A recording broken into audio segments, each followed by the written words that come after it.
Recording in progress.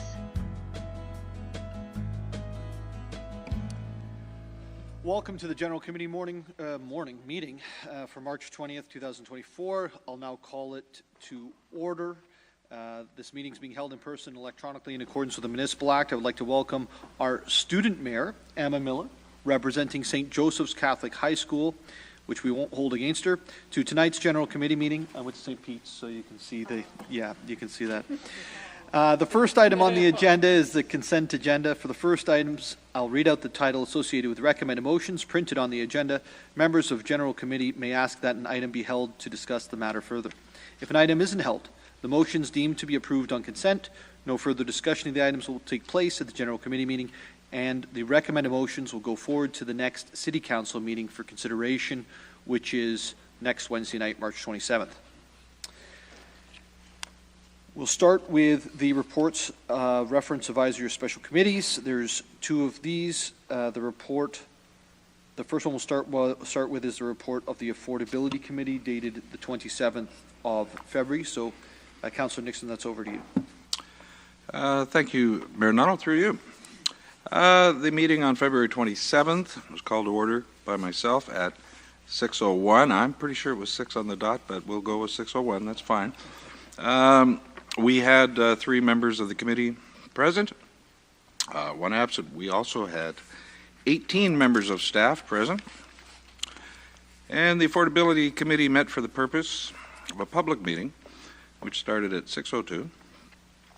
We started with a presentation by Daniel Brenzia of Smart Centers, who advised that the purpose of the public meeting was to review an application submitted by Smart Centers on behalf of Barrie Brine Developments Limited for a zoning bylaw amendment to permit agriculture as a temporary use for lands known municipally as 15 Harvey Road.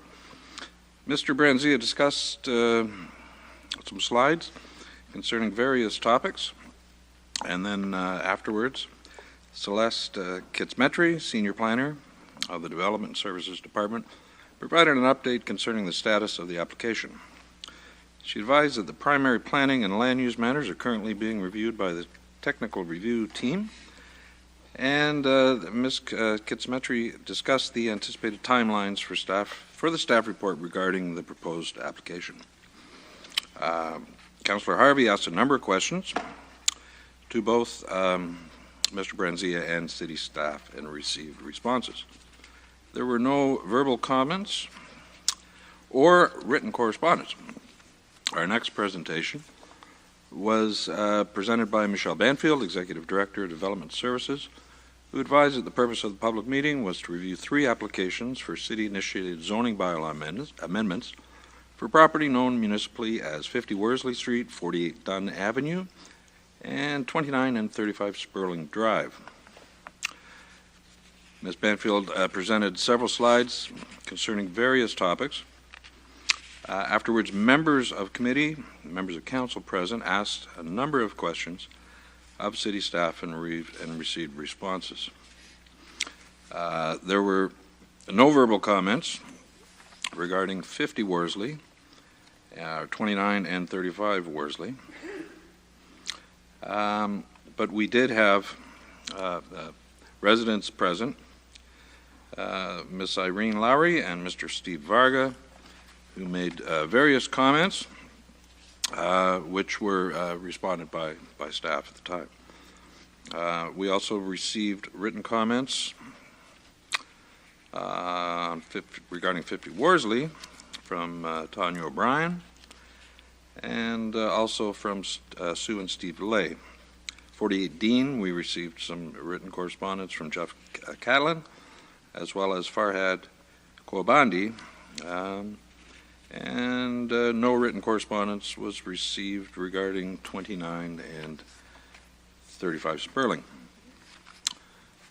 We also received the report of the Heritage Barrie Committee dated January 23rd, and also Section C regarding the 9-mile portage signage was also received.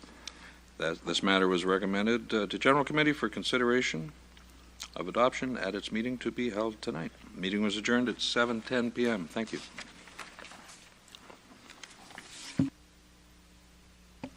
Thank you, Councillor Nixon, for the update.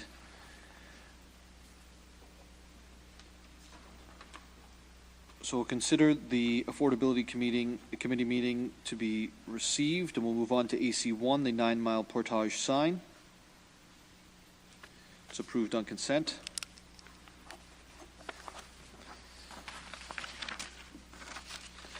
We'll go to 5.2, the report of the Infrastructure Community Investment Committee dated March the 6th, 2026, and Deputy Mayor Thompson is filling in for Councillor Hamilton this evening. Thank you, Mayor Nuttall. The meeting was called to order at 4:27. Myself, Councillor Negussi, and Councillor Rima, and Chair Hamilton were present, along with Councillor Nixon, Kungl, Corser, Harvey, and Harris, and members of staff. There was a presentation of the Barrie Public Art portfolio by Caroline Ryan on several topics. There was a presentation from Dina Tazikihak from the Sandbox of their new path forward, and there was an amendment to the reference of our poet laureate and the development of a disc golf plan moving forward. Thank you, Deputy Mayor Thompson. I'll have the report of the Infrastructure and Community Investment to be received. Consider it received. I'll move to ICIC1, the amendment to the terms of reference and funding for the Poet Laureate Program. Hold, please. That's held by Councillor Corser. And then ICIC2, development of disc golf plan. Hold, please. That's held by Councillor Harris. I find that disc golf very contentious, Councillor Harris. We'll now move on to the staff reports. DEV 008-24, the zoning bylaw amendment application for 284, 286, Dunlop Street West, and 119 and 121 Henry Street in Ward 2. That's approved on consent. We'll now move on to DEV 010-24, Sherwood Court, no parking anytime investigation, Ward 4. It's approved on consent. We'll go to DEV 011, proposed citywide amendment to permit 4 units on residentially zoned lands. Hold, please. That's held by Councillor Rietma. ECD 002-24, delegation of authority for signing artwork agreements, loan agreements, and artist agreements for temporary works. Hold, please. That's held by Councillor Morales.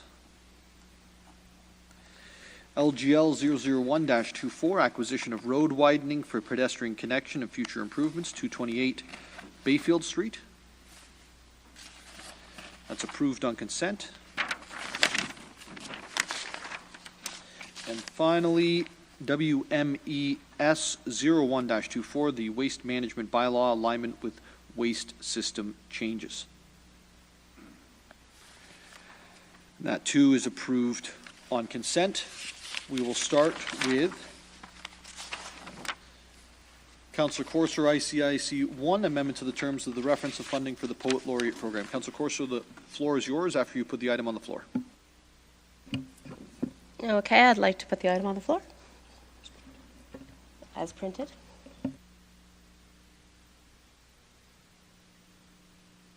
And I have an amendment for that. To delete paragraph 1 and replace it with, oh, sorry, I'm looking at the wrong thing. To delete the following paragraph 1A. To remove the chief librarian, library CAO, a poet laureate from another community, and a municipal cultural staff person from the Poet Laureate Selection Committee, and replace them with 3 members of council. And I can speak to that.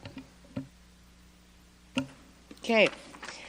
I'll start with, I look around the table at my colleagues with awe and respect, but it is a rare city councillor indeed that is qualified to choose a poet laureate.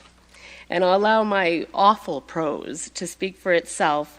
I think that it may be best that we leave the adjudication of the poet laureate to literary and artistic professionals. Thank you. The amendment's on the floor. Are there any other comments or questions? Councillor Kungle. Thank you, Mayor Nuttall. And I guess I know this moved, I think, from a committee conversation and wanted to then redirect to the appropriate member of council. And I believe that might have been Deputy Mayor Robert Thompson to first speak to maybe the rationale, and then I can ask some further questions. Thank you, through you, Mayor Nuttall, to Councillor Congo. So the rationale was we're trying to bring all our committees and selections and stuff in line. If you notice, this is the first term of council where we've actually appointed chairs and everything. So it's within, council's direction.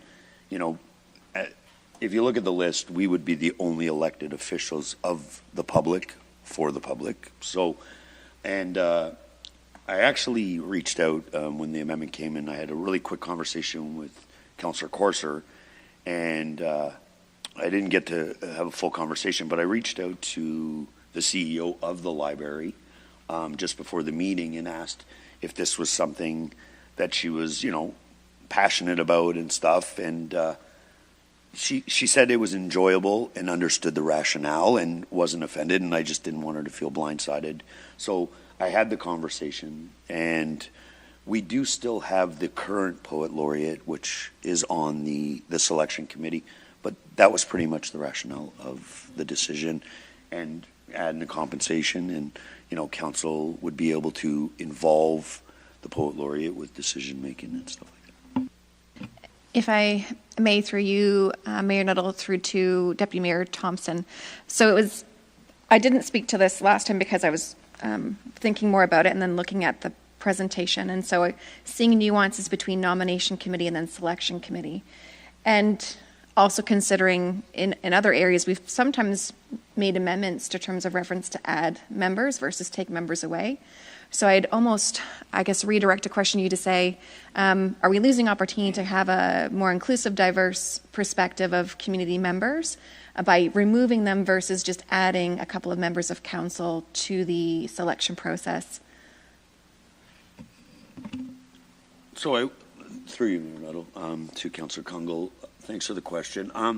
So I wouldn't look at it like that. I think sometimes too you can, add too many people to a process that actually takes away from the process. And so that was kind of just to keep it more of a uniform with the rest of our selection. People would apply, and the members of council would go through it as we do for all members of committees and committees, sorry. And if I may, and maybe it's not an appropriate direction to you, Deputy Mayor, but maybe I'll redirect it to staff as most appropriate.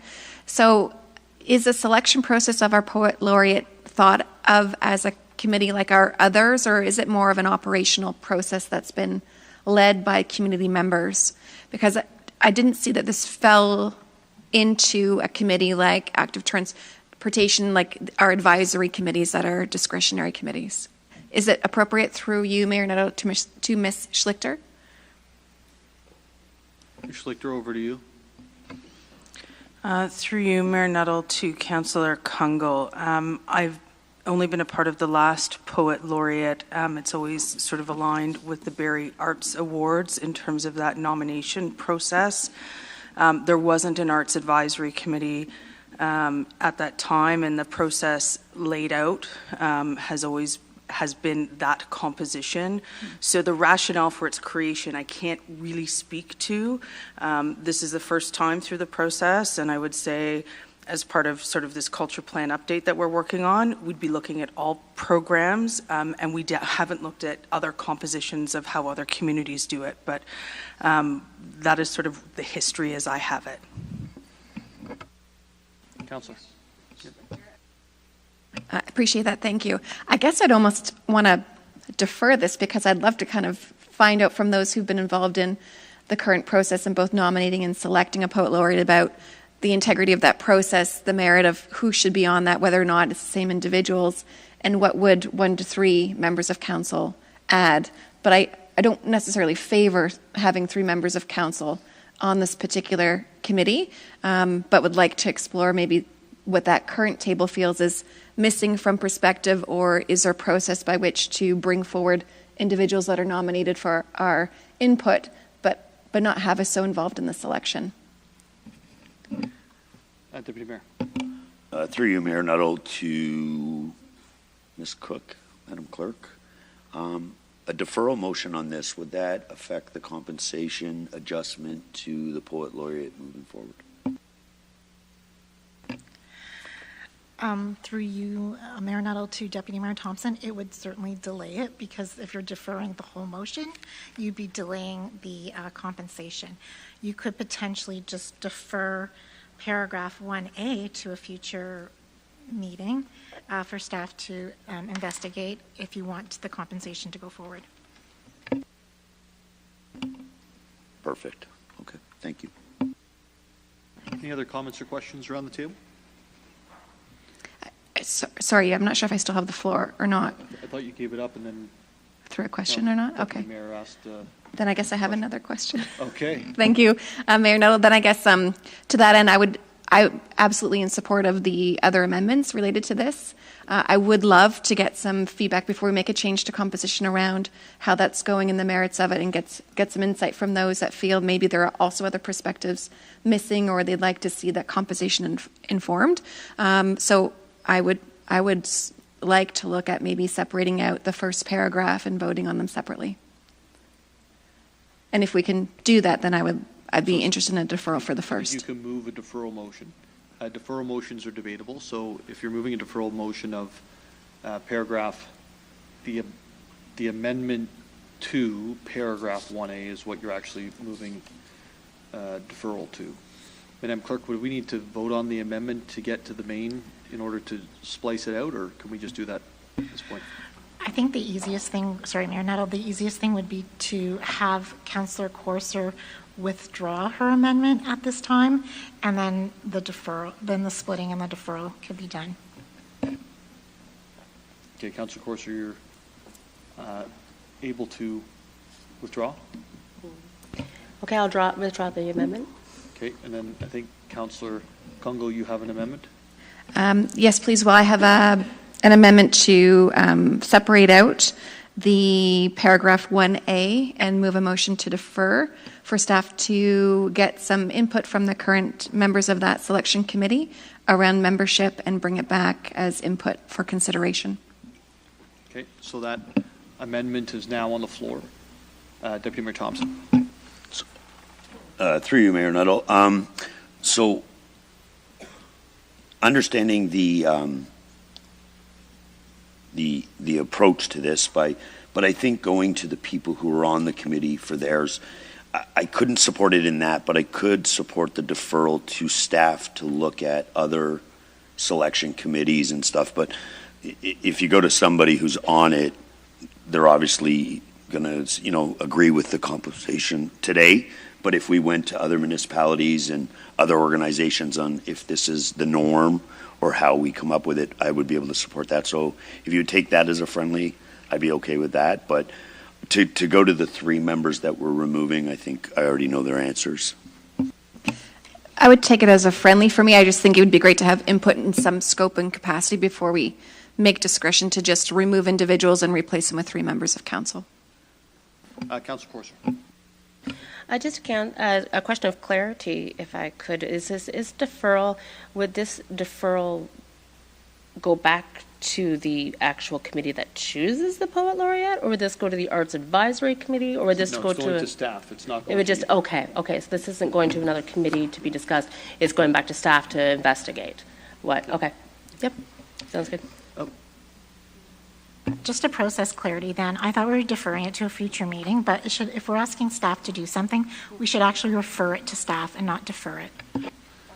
So we'll actually defer this until staff has completed their report that they're doing in terms of the for the arts community, all of the arts master plan, etc. So I think that's how I'll interpret this at this point.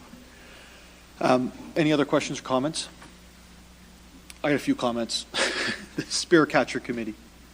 It's a couple of members of council. There's nominations from the public, and it's brought forward to general committee, and then it's brought forward to council, and then it's approved. I sat on that for, I think, 8 years. No one asked me what my qualifications were on whether somebody was a good enough citizen in the community to win the award, which is of highest honor in our community. Earlier on this evening, we heard a presentation from some professionals with regards to the finances of our city in terms of reserve funds and all of the possible outcomes there could have been and the results that were found. I'm not sure how many members around this table have a finance background. I sit on the police board. I don't really have any understanding of what goes on with policing. But I'm put there on behalf of the community as an elected representative, as we all are as elected representatives around this table, to make decisions. And we are a broad, diverse set of people, right? We have 3 immigrants to Canada, right? I'm sorry, Claire. I've been leaving you out for a year and a half. Sorry, 4 immigrants to Canada. That's in response to being told if you're not Dutch, you're not much, okay? Yeah. We have 3 members of council who are women. We've got a police officer. We've got somebody who manages construction crews. We've got somebody who's educated as a social worker. We've got a planner. We've got lots and lots of diverse things. Somebody who dealt with trucking and logistics. Like, we have private health, or not private health, but health represented, and I'm missing obviously others. So, pardon? And neurodiversity. Neurodiversity. So there's, like, around this table, the public believes we're a qualified set of individuals. That doesn't mean that, 2 of us should go into a room and we should decide what the outcome is. It means that we should work with those, like the Poet Laureate, to determine what happens next. The origin of this, I believe, was, and I can be corrected if I'm wrong, I believe it was Bruce Mayer who was the original, the OG, if you will. My professor, he gave me an 86. I don't want to brag about it, but my professor. And, it was something that he had actually been asking for a while as well. And at that point, we didn't have a past Poet Laureate. We didn't have these things, and we still found an incredible person who was a leader in the community. So while I respect the idea of those who are part of, writing poetry or part of the arts community, making decisions, or being a librarian with lots of books on poetry in the library, I also respect the idea that everyone's been elected here by the people, for the people, and we understand our community. I hope we understand our community. And I think that Ty the Poetess has been putting on a lot of great events. I actually heard about one today where there's 200 people there, and that's really awesome to see. And I think that she'll bring a lot of good things to the table when we select the next Poet Laureate in a few years. So, Council, that's my opinion. Doesn't have to be everyone's, but that's my opinion. I think that we are qualified on behalf of the community to make this decision. So I will call the vote in terms of the deferral. All those in favor of deferring? And all those opposed? Okay, it fails. So it's back to the main motion. Councillor Corso, would you like to put your original one on the floor to have it? Because we withdrew before voting on it, right? So I just want to give you that opportunity to put it back if you'd like to. I'll put it back on the floor. Okay, Councillor Corso has the amendment back on the floor. Are there any comments or questions to the amendment? Councillor Kungl. All right, just to speak to it one last time, so I will support the amendment, but the context of that really is happy to see members of council potentially join this, but I feel when we're taking away members of the public to something that is in the public interest, we're also losing other voices that have been involved, and so would have much rather have seen we add rather than take away members of the public. So however it goes forward, glad to see this continue. I think it's a great program, but while I know we're quite capable in a variety of very complex and diverse areas and bring good things to the table, would much rather see addition rather than subtraction on this from a membership. So I'll support the amendment. Any other comments or questions? Seeing none, with regards to the amendment to move to essentially put the individuals back on and remove 3 members of council, all those in favor? 3. All those opposed? Okay, it's defeated. On the main motion, are there any comments or questions with regards to the main motion? Seeing none, all those in favor? And it carries.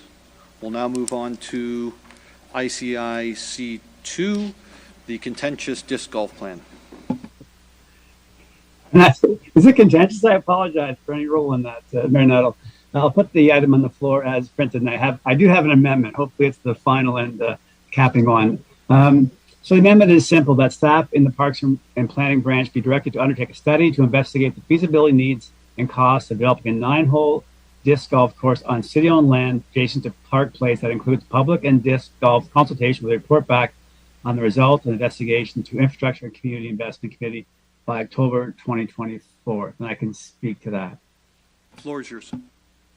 Yeah, thank you. So, yeah, just to give a little bit of context, this interest in this property dates back for me to 2019 when we had our award improvement funds. So I'd walked that area with staff with the idea of possibly doing something to make it more active and more used. It's a very underutilized piece of property, and as I knew at the time, had no real plan for it. So it wasn't like it was existing plans were being interrupted or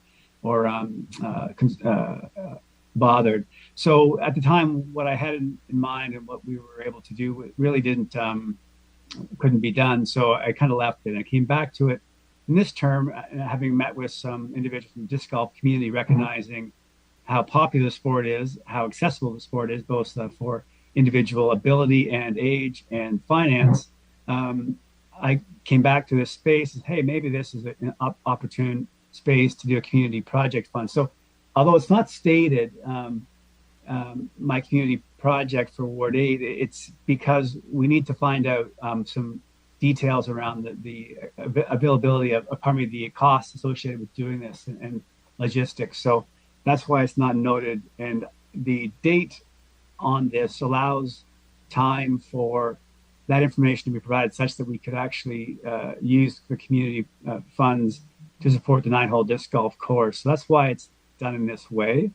So replace the current paragraph 1 with this paragraph. So I don't know if you have any questions or if that was clear enough, but hopefully I'm happy to answer any questions if you have questions. Thank you, Councillor Harris.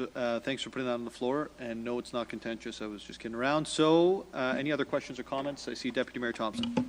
Thank you, Mayor Nuttall. I will be supporting this amendment. I know the work that Councillor Harris has done, and Councillor Harris and I regular golf together, and I think the reason why he's pushing disc golf, he's probably a better disc golfer than a regular golfer, so he's looking for that angle on me.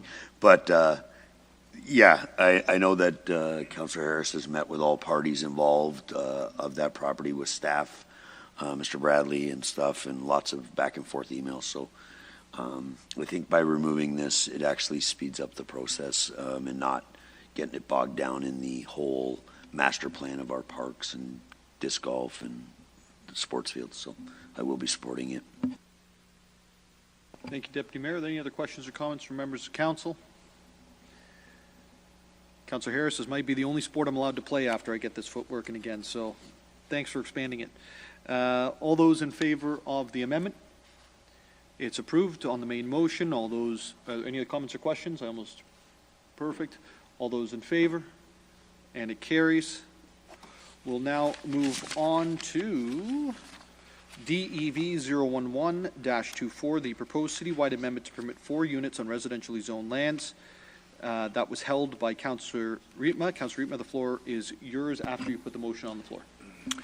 Thank you, Mayor. I'll put the motion on the floor as printed, and I have an amendment. The amendment is to add the following words to the end of paragraph 1, and it's been handed out. The words are in red, but so that number 1 will read that the proposed city-initiated amendment to zoning bylaw 2009-141 be approved as outlined in Appendix A to Staff Report DEV 011-24, as amended in Table 5292 by changing the maximum height to 4.5 meters, the minimum exterior side yard to 3 meters, the minimum rear yard to 3 meters, and the minimum interior side yard to 3 meters. And I'll be able to speak to that. The amendment's on the floor, and the floor is yours. Thank you. For some context on this matter,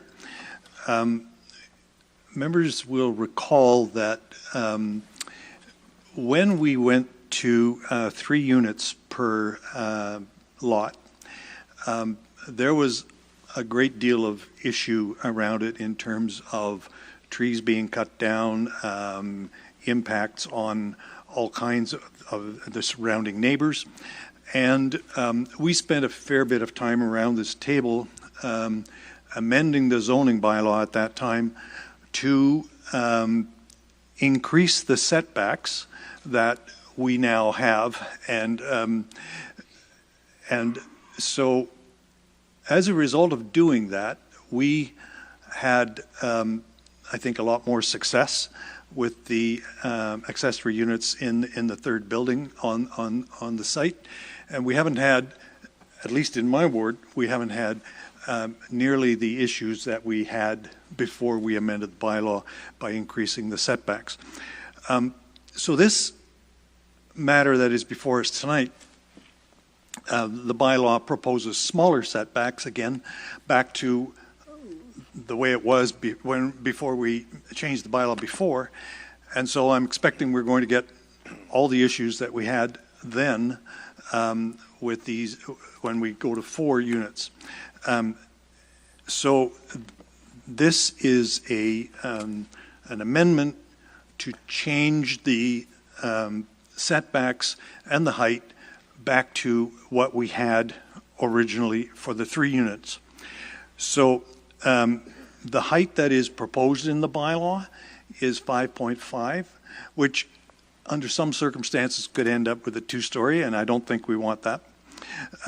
So the current bylaw is 4.5 meters, and I'm recommending that we keep that. The exterior side yard is proposed to be 1.5 meters. Currently it's 3, and I'm proposing that we stay with that. The minimum rear yard is proposed to be 3 in my amendment. In the proposal, it's 1.5, or is it 1.2? I'm not 100% sure. Yeah, 1.2. My preference would be that it would be 7, but I'm prepared to go to 3. And that the minimum interior side yard be 3 meters. The proposal that is before us is 1.2, and again, I don't think that's enough. So I'm urging members to support this amendment because I think we don't want to go backwards, and I think we really need to make sure that these units fit into our neighborhoods. Yes, we are being pushed by the federal government and by the provincial government to increase the densities, and that's fair enough. And this would permit that still, but I think it's really important to make sure that these units fit into our established neighborhoods. Thank you. I'm going to go Deputy Mayor Thompson, then I'm going to go Councillor Morales, then I'm going to go Councillor Kungl. Thank you, Mayor Nuttall. Just to maybe add something, and I had spoke about it, and I didn't get to the clerk. If Councillor Reitman can take this as a friendly, or would it have to be an amendment to the amendment? And I'll say it, and then you can let me know, Madam Clerk. That I believe that, you know, some councillors are worried about the impact of the neighborhoods and of existing neighborhoods and stuff. So I think that if you look around our city, there's a lot more neighborhoods that will support this based on lot size and, you know, the newer subdivisions opposed to the older. So I know that some actual builders are offering this product in new builds as an investment right away, and speaking with Ms. Panfield this morning, found that out. So what I'm proposing to add to your amendment is that 50% of all of the secondary dwellings be distributed equally throughout the wards, and the remaining 50% be in the annex lands. So people will know what they're getting into. It's not changing the new neighborhoods. It's right. So I don't know, Madam Clerk, if that's friendly to the amendment, or Sergio, the clerk, is saying no. But I'm asking. Thank you. Through you, Mayor Nuttall, to the Deputy Mayor, it would be an amendment to the amendment. It's not just changing a simple word here or there. It's actually adding words, so it would be an amendment to the amendment. Perfect. So I won't cloud the discussion around Councilor Rietma's amendment, but they were my intentions, and I'll wait for the appropriate time, but I'll let the conversation occur on the amendment as it is now. Thank you, Deputy Mayor. Over to Councilor Morales. Thank you, Mayor Nuttall. I have some pictures that I sent to the Deputy Clerk, so if we can get IT to put them up. And Jim, hopefully you can see, Councilor Harris, sorry, hopefully you can see these pictures. Okay. So, members of council, for the amendments, I'm hearing, I've seen the emails, I remember the topic in October of 2021, November 2021. One of the reasons we're not getting that many pushback on accessory dwelling units, there's actually multiple members of council that told me this, and I found out myself when I asked the industry, is the changes we made in 2021 essentially killed the industry. So we're not getting as much feedback because not as many lot sizes in the city can support ADUs with the setbacks. So I think I'm supportive of what staff have here, and I just, before I go to staff on some questions, I want to share the pictures. So if everybody can look above, and I just literally found these at the start of the meeting, that accessory dwelling unit that you see in front of you has probably the most pronounced setback that I can find, like with a 10-minute search. So I'm going to eyeball that and call it probably 2-meter setback, enough that you can do a raised planter around the ADU, or whatever you want to call it. Staff, if we can go to the next picture. With this one, again, I'm just eyeballing it. This probably looks like a 0.6, 0.8. I believe that's a standard that Mississauga staff had originally proposed for their ADUs. When did I watch their council meeting? Yes, I watched their council meeting. This would have been like 8-9 months ago. And it was funny because their council said, whoa, that's way too low. And for them increased it to about 1.2, 1.5, which is what we're coming in at. And staff, if you could go one more. And is there one more after this one? Yep, okay, let's try one more. I'll go back to the garage in a second. Oh, that's it? That's it, okay, perfect. So let's go back one more. Return, there we go. So the thing with a closer setback, and maybe not as close as 0.6 members of council, is when you have less of a setback, by design, you're not going to allow, as you can see from a picture, people to mingle in that space. You can't put a little pathway, you can't put a little charcoal barbecue, you can't put a little coffee sitting area. So if it truly is about privacy for the interior side yard setbacks on neighboring properties, actually allowing it to be a 1.5, 1.2 prevents a pathway activation of people, which again encourages the privacy to the adjacent fence. That way it allows people, if they're going to hang out in front of the ADU, away from the fence line. My concern, members of council, with a 3-meter setback, keeping what we have right now, is AODA standards for a sidewalk are 1.5. You can make it bigger, but the minimum is 1.5. So if you allow it at 3 meters, you could have a regulation ADA pathway, internal pathway, and you can have a bit of landscaping, a charcoal barbecue, some Muskoka chairs, and now, if the ADU meets all other requirements, you're having that commotion, that talk, that camaraderie right at the fence line of the neighbors. So I actually think having it closer, actually by design, and the picture's worth 1,000 words, prevents people from gathering specifically in that space and actually increases the privacy to the adjoining neighbors. As for the minimum exterior side yard setback, I listened to what my colleague said. There wasn't any feedback as to why the change is being proposed. The exterior side yard setback is really for corner lots. Having 1.5 just really makes better use of the site there. And then finally, the height, and staff, if we could go to the last picture, the garage one, being at 5.5 meters. I just typed in here like granny suite or mother-in-law suite above garage. This, we don't know for a fact. Is there a unit above that garage?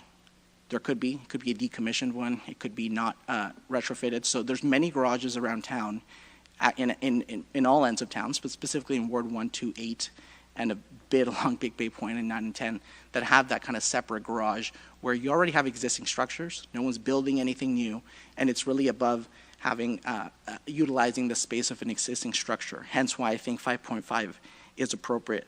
So based on those comments, members of council, I just want to ask staff, I'll start with Ms. Banfield, could you maybe give your objective planning opinion as to coming in at the proposal, coming in at 5.5, coming in at 1.2, 1.5 in terms of the setbacks?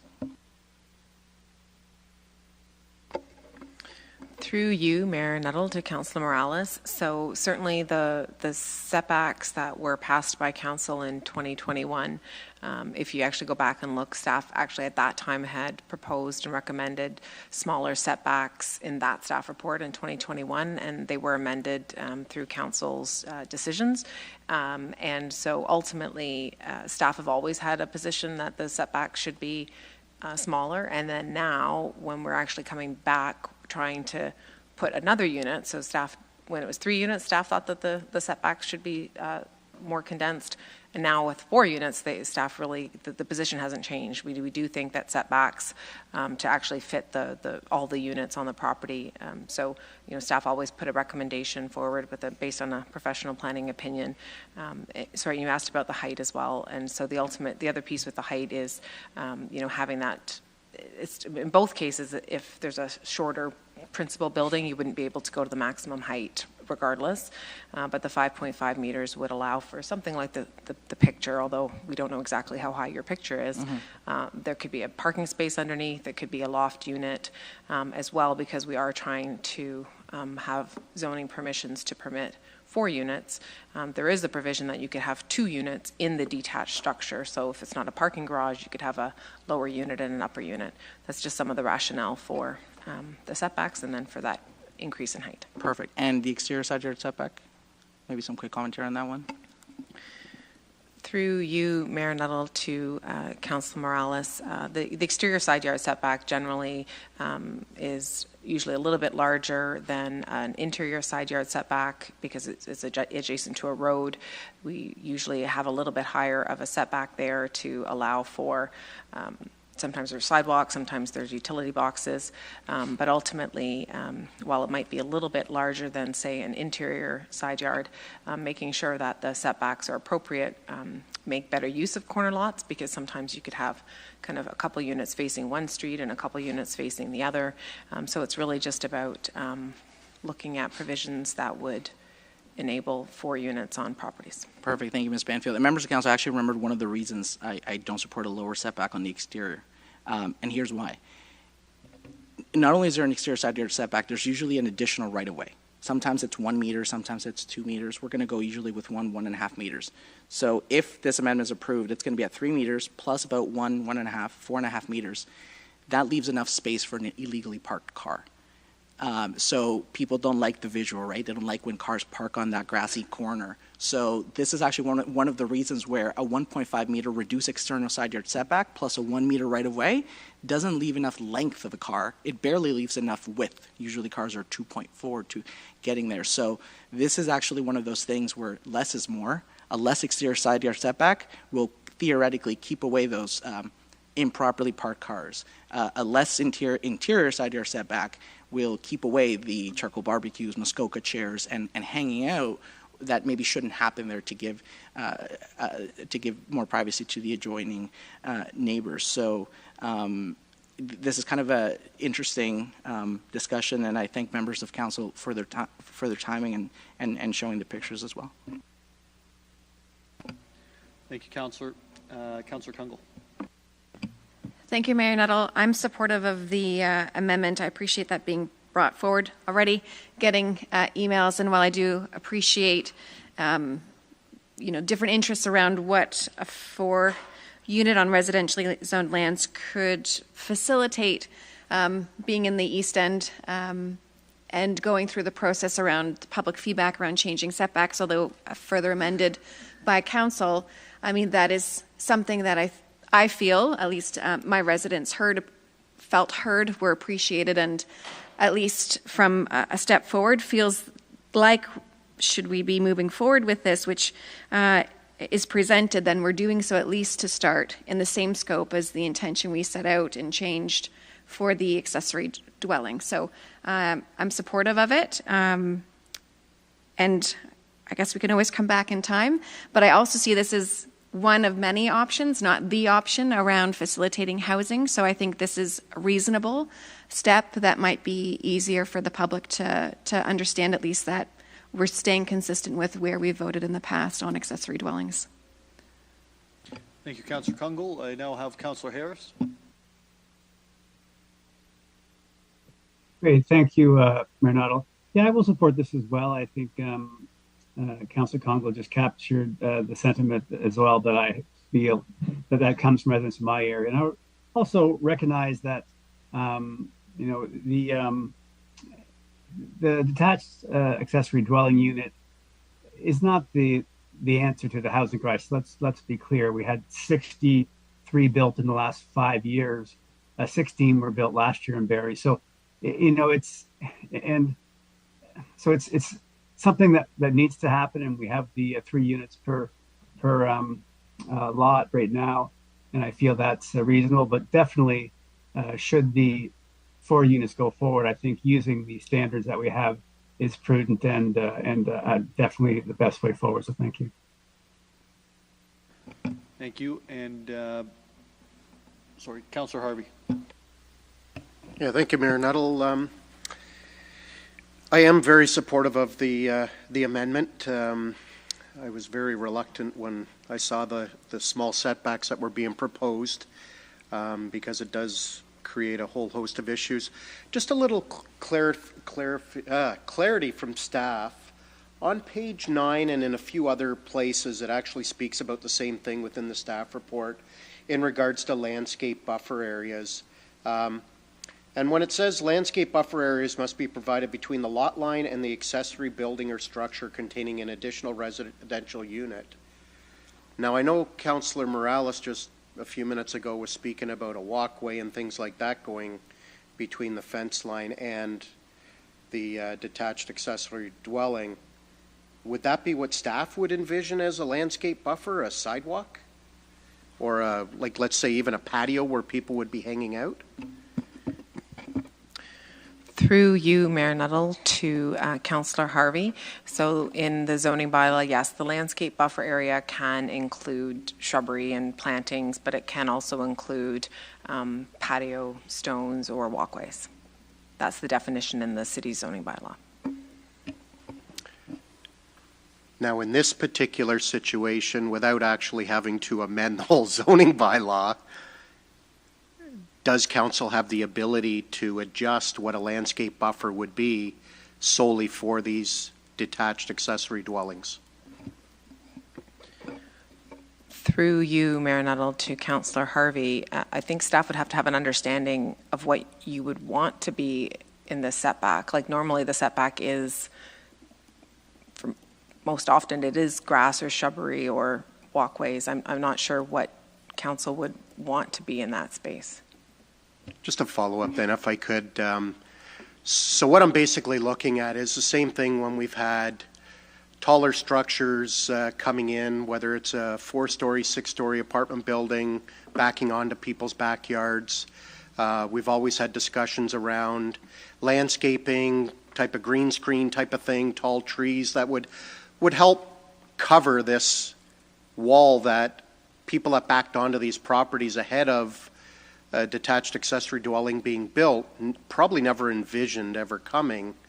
And just one way to continue to help keep their privacy, because as we had a discussion earlier, we can't stop windows from being on the rear unless we reduce the setback to less than 1.2 meters, or else we'd be breaching the building code. So that's kind of what I was looking at, is like greenery, some type of shrubbery, tall trees to try and cover, because especially like one of the photos that Councillor Morales showed essentially had a roof that was on an angle, and the tall side was on the bordering side, which basically created a wall at the side of somebody's property that I couldn't imagine that they would have envisioned. So I'm just trying to see where we can get to try and come to a compromise with, we know these things are coming, we can only put the brakes on so much, but trying to make the situation as best as possible for those neighbors that may be impacted by these.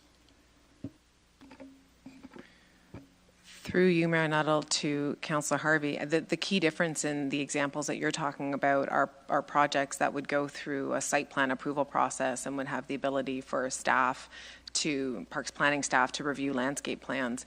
This is a detached unit really would be just needing a building permit through our building department. So there wouldn't be any step, there wouldn't be any requirement for any city staff person to require plantings when these come up, and a house could be 1.2 meters from a lot line, or a garage could be. So that doesn't change based on kind of what the zoning bylaw says, and it doesn't change, practically speaking, what happens in a side yard setback or a rear yard setback for the case, as any case may be. Okay, those are all my questions. Thank you. Do you mind if I ask a few questions before I have Councillor Rietma and then yourself, Deputy Mayor, if that's good with you? Oh, did I miss someone else? And Councillor Morales as well. Let me make that list, or I might forget what time it is. Through Ms. Banfield, maybe you can answer this, maybe somebody else can. Since we made the changes, and I say we, in being the previous council, to reduce the setbacks, how many applications for these dwelling units have we had? Through you, Mayor Nuttall, to you, Mayor Nuttall, to you. So we don't have, on average, the easiest way to say it, and since 2019, when we've started taking really good statistics on second suites and detached suites, on average, about 6% of all second suites are detached units. So the majority, so that means 94% of the others, and we're averaging around 200, give or take, per year. So give or take, that's the majority we're still seeing them as second suites in basements. I can share with you certainly that in 2023, so 2021 and 2022, a lot of the detached units would have been kind of captured in the shift, if you will, in the changing of the provisions. So they might not actually have been constructed till 2022, but they could have been constructed under the old standards. But 2023 is a good number because it's out of the 255 units that we did in 2023, 16 were detached, but 9 out of those 16 needed a minor variance. So just kind of putting that out there from a perspective standpoint. So more than 50% of the detached units approved in 2023 required a minor variance. So on that, love the stats. So there's about 200 total units that were additional units to an existing property, essentially, correct? Correct. Okay. And we made what commitment to the federal government? We made several commitments to the federal government. With regards to the fours of right, how many units, sorry, that's my... Mayor Nuttall, the breakdown of unit counts was around 300 units out of all the units that we're supposed to, over the next 3 years. 300 units should be second suites or third suites or fourth suites. So 300. So we should be okay, given our past track record. Based on our previous set of standards, we're going to hit this in 18 months, is what I'm hearing. But our funding formula or funding envelope, if you will, is a 4-year period. I'm going to ask you to hypothesize with me for a second. Of the units that we approved in the past, when it was, call it 3 as of right, or maybe even before that, because I know the provincial government made a change in there, were there properties that were proceeded on that could have been a higher number of units, could have been 4 units, if we had these set of standards in place that we're talking about today, or is there no difference? Mayor Nuttall, I mean, every property really is different because it really is, regardless of how many units, there's still, so yes, you can have, so say this gets approved. Yes, you can have 4 units, but you still have to meet the standards of the zoning bylaw. It was really no different with the 3 units. Like, yes, you could have 3 units, but you still had to meet the standards of the zoning bylaw. So again, I mean, I think our historic data is showing that there's not a huge uptake in comparison to, as I said, second suites in a basement. But as I said, the minor variance data from a planning perspective, does show that if, more than 50% of applications are requiring some sort of variation to the standard, that's usually a trigger for planners to say, well, this standard might not necessarily be working. But that's just planning stuff. But So with regards to then 4 instead of 3, do you anticipate that had the 4 been in place, we would have had a higher number of units than we have today? Mayor Nuttall, possibly, but I mean, at the end of the day, I think the data shows more that DADU or like detached units aren't super economical to build. Like it's more economical to create a second suite in your existing structure. So potentially, and I think some of the things that council can consider tonight, like having, as I said, 2 units in one like one detached building, those types of things. If a 3rd detached unit could have put in a 2nd unit, would they have tried to? Presumably they would have, because they were building the structure to begin with. But it's hard to say. Okay. In terms of the 4.5 meters high, what is that based on? What is the ground, the bottom of that 4? Where does it start? Mayor Nuttall, it starts at the ground. We don't have any sort of like average, some zoning bylaws have like average grade or what have you, but it starts at the ground, but it depends on whether it's a flat roof, it would go to the top of a flat roof, but if it is a peaked roof, it would go to the mid of the peak. So the building roof could actually be higher than 4.5 or 5.5, but it would really depend on the shape of the roof. And with the 4.5 meters in height, is it reasonable to assume that there could be, if legislated, there could be a basement plus main unit? Mayor Nuttall, part of the zoning bylaw that's before council this evening would not allow basements in detached units. So obviously you could have a basement in a home, but not in a detached unit.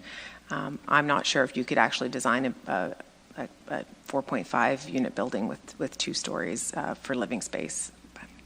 Okay. And my final set of questions, if we can imagine a 150-foot lot, a 50 by 150-foot lot, which was a lot of units built in the 90s around that footprint. Have we taken a look to determine whether an accessory building could be built in that type of neighborhood? The homes are 45 feet back, and add in the setbacks. Is it possible? Yes or no? Mayor Nuttall, there are some elements again in the zoning bylaw or proposed anyhow that the accessory unit has to be behind the main house, and then there are some limitations from our Barrie Fire that a front door can only, and that's why there's that 40 meters. So again, there are some instances where if you put it all together, even though you could have 4 units, you can't because there's other things at play. Okay. Okay, Councilor Riepma. Thank you, Mayor Nuttall. Just a couple of things that I just wanted to reinforce, and that is we had no end of issues, and Councillor Harris will attest to that. We had no end of issues before we changed those setbacks, and I think that many of those issues have been resolved as a result of the setbacks that we did impose. And so I'm very reluctant to go back to opening up a situation where we might end up with all of those issues all over again. And that's why I'm encouraging these modifications. I think I agree with Ms. Banfield that every lot is unique and the situation is unique, and yep, some will work and some won't, and I'm not sure that this materially changes that too much. I think it's really important that, especially in our established neighborhoods, that we have a really good fit between the new building and the existing neighborhood. And you know, I think the pictures speak for themselves. If you were the neighbor and you had a wall beside you like that was shown in the picture, or you had a high second story with windows overlooking your backyard, that doesn't seem to me to be a good fit. And I think that this attempts to get to the fit. I think as well, Ms. Banfield's comment that a number of the applications went to Committee of Adjustment, I think that's probably a good thing, simply because that allows some flexibility for unique situations. And so I've had that in Ward 1 a number of times, and I think that the Committee of Adjustment process actually makes it better. And so I'm not unhappy with that. Deputy Mayor. Thank you, Mayor Nuttall. It's more of a question of clarity, so through you to Ms. Banfield. You made a comment on the side setback about that the reduced setbacks were a good planning and stuff. So for the auxiliary lots, we have 1.2. If I was to buy a vacant lot and build a duplex, would it be permitted to have a 1.2 meter setback from a new build? Mayor Nuttall, through you to Deputy Mayor Thompson. It depends on the zone. It may well be able to have a 1.2 or 1.5 meter side yard setback depending on the residential zone. Yes. Okay. What is the zoning? Isn't 5 meter side yard required on residential zoning? Like on a I guess a corner lot is it 5 meters? I'm just trying to. Mayor Nuttall, through you to the Deputy Mayor. As I said, every zone, so that, like all the residential zones do, for example, like the R1 zone does have a 1.2 meter setback. RM2, which sometimes has more like the fourplexes or what have you, has 1.8. And then the exterior side yard in most of our residential zones, so the ones abutting a road, is 3 meters. So obviously, if you're putting houses together, like the spaces combined to make bigger gaps between multiple houses, but ultimately these standards are, and then some of the apartment zones, some of the higher rise zones, and certainly some of the projects that we're seeing that come to council, for example, do have a 5 meter setback, but the buildings are much higher. The idea of the setback really is kind of the taller the building, usually the bigger the side yard setback.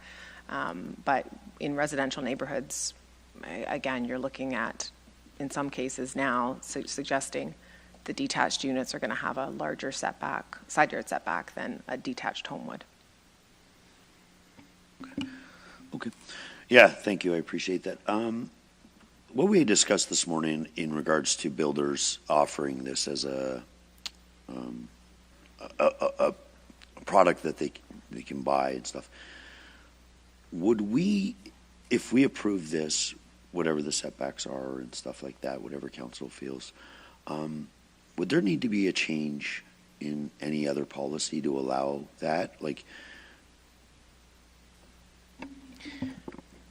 Through you, Mayor Nuttall, to Deputy Mayor Thompson. So when the secondary plan areas were first getting approved and developed, the council and the planning directors of the day made it that in their approvals that they had to include the option to build a second suite. Again, this was like not yesterday, so build that basement unit when you're building the main house. Then when the changes came to allow 3 units, then that change happened as well with the builders. So some builders are offering 2 units in the main house and the ability to right from the get-go, have that detached unit. I would suspect if council permits 4 units, the builders would try to make that work if it's permitted. The dichotomy is that a lot of the units in the secondary plan areas, the lots just aren't quite as big. So I'm not really sure if they would fit, if you will, kind of thing. And they would then have to change kind of the zoning on their properties if they didn't fit and they wanted to do that. so if it was feasible on the lot size, there's nothing we need to do to, that the industry would figure it out on their own, just by the steps taken in the past? Mayor Nuttall, through you to the Deputy Mayor, I would suspect they would, absolutely. Perfect. So, just maybe a comment. This is a tough issue for everybody, and I think there's some fear of the unknown as well. We don't know what the uptake will be and everything like that. But I think as council, we're trying to do everything that we can to mitigate, the existing residents, the 20-year taxpayer that bought into a neighborhood with a certain expectation and, to live in a certain way. And I know it's a balancing act, but, and you can spin everything, less space at the side stops gatherings. Well, drive around the neighborhoods when you have like 1 meter at the side. It normally stores garbage bins, bikes, your hose, the wheelbarrow, the snow blower that you don't use, right? So it becomes, there's a negative side or a positive side. But I think we're trying to find a balance to achieve everything. We understand that, we need stock in the housing market of all kinds, but I also don't think members of council want to walk around their neighborhoods that, they're here to represent the people and change the whole fabric of a neighborhood. So I will be supporting the amendments. If I can just pick up where Deputy Mayor was there, with regards to the annexation area, the 2 secondary plans, largely unbuilt, although I drove in last week and was shocked. Our members of council, or I guess I'll direct this to the mover of the amendment, to Councilor Rima. Is there a reason you would want the same setbacks inside of unbuilt areas as built areas? I think that depends a little bit on the character of the unbuilt area.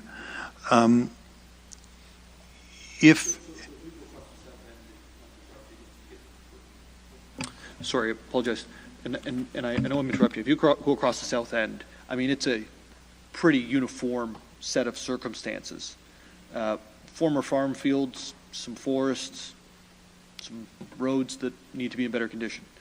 That's what I'm talking about. Is there, for you, a reason there would be a difference in Councillor Harvey's Ward 7 annexation area versus Councillor Morales' Ward 9 annexation area, and then those versus the existing boundary as well? It's a good question. I don't really know the answer to that. I would think that if people that are living there with the expectation that there could be or would be 4 units on the neighboring property, and and they knew that the setbacks were whatever the setbacks were, then I think, that would be fair. I think as long as people have that knowledge when they acquire their property. I think it's a different situation where the rules change while they're owning. Is that? And I guess that's kind of what I was trying to get at, is that if somebody's, the majority of these homes, I'm guessing, are being purchased by folks in the GTA, right? And they're moving from postage stamps to postage stamps that might be a little bit bigger, but they're still small compared to what traditionally Barrie did in the 90s and 2000s. So is there an opportunity to say, okay, within the Hewitt's secondary plan and within the Salem secondary plan, I guess this question is actually from Ms. Banfield, to have the setbacks that are being proposed by staff instituted there, but not instituted throughout the rest of the city, where there's an expectation based on a council commitment 2 years ago or 3 years ago or whatever it was for, and I'll just use one of them, a 3-meter setback instead of a 1.2. Is there an opportunity to slice unbuilt areas off versus built-up areas? Mayor Nuttall, I believe that there would be. If you're not asking me to do it right this second, but I think that staff could definitely take that away and come up with a way to have standards similar to, I think there's absolutely a way to do it. I just would need to think about it a bit. And I'm sorry, I'm going off of the cuff here, so I'm just trying to balance a couple of things. And Councillor Morales, I have you next, and then I've got Councillor Harvey. But, I was speaking with Minister Fraser today about this, and I always think that the best policy is to be upfront and honest about where we're at, right? And so we had the conversation via text, a quick one, but a good one, in the sense that what are the expectations from the federal government? Because the reason this is all coming about is because the federal government is saying that we expect this anywhere we're providing funding. And anyone who thinks that this is tied strictly to the housing funding is wrong. The minister spoke very directly in Toronto at the, not the Albany Club, what's the other one called? The Empire Club, where he said, we're looking at tying all federal funding to 4 units as of right. And that's gas tax, that's all the things we live on as a municipality when they dangle the carrots in front of us so we can reduce the tax load on our municipality. So his response was, look, we obviously want it as broad as possible, and I'm now going on Alex speak instead of minister speak. But it's really important that we include downtowns and we include transit areas, transit, what do we call them? Transit nodes, yes, those. You're thinking, or I wish I could say what you're thinking. So, I think it's important as we're looking at this, we have to do something that fits Barrie, right? It's got to be something that fits the fabric of our community, yet accomplishes the things that we've committed to inside of the signed documents with my signature to the federal government. And so, as I look at it, I look at opportunity in downtown, I look at opportunity around transit hubs, and I see large opportunity on unbuilt areas. And that could be outside of the annexation area. I'm going to be really, really honest with folks. Like, that could be outside of the annexation area in the sense that if somebody has a 60-foot by 120-foot lot, there's an easy potential for them to build from scratch something that would allow for units even under the improved setbacks that are being proposed. And so we need to be honest about that. We need to be upfront about that. But I think the annexation area as a whole, if we change the expectations for when somebody's purchasing inside of Barrie into this area so that they know when they're purchasing that these are the standards, these are the setbacks, I think that we can be more loose there and come up with more units by doing so. So I don't have an amendment because I can't do amendments, but at some point I'd love that amendment. We also need to look at downtown and transit hubs, which is not going to make Councillor Harris or Councillor Nixon incredibly happy. But I'm just relaying, I think everyone should be working on the same information with regards to what was coming down. My final question on the fourplexes is this. Is there an opportunity for condominiumization of these units?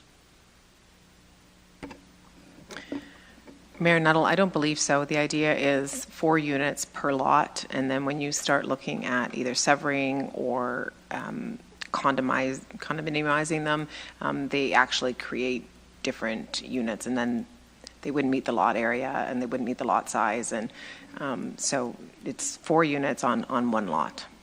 So I heard today, and I think the deputy mayor got it from you, so I'm just going to go to the source here.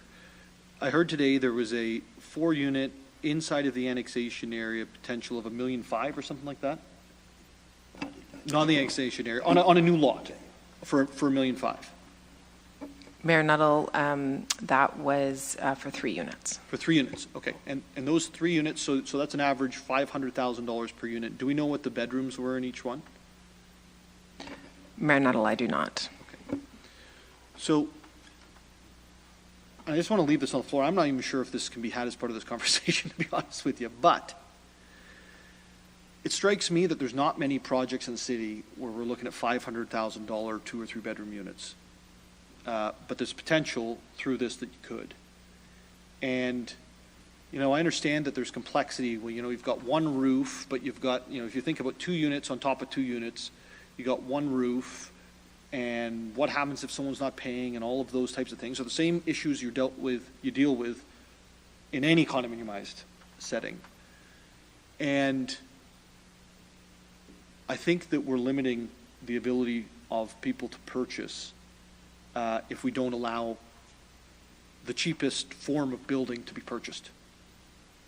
And I don't know how to incorporate that necessarily tonight, and I think it's probably a side conversation, Ms. Mayfield, to have with you and legal.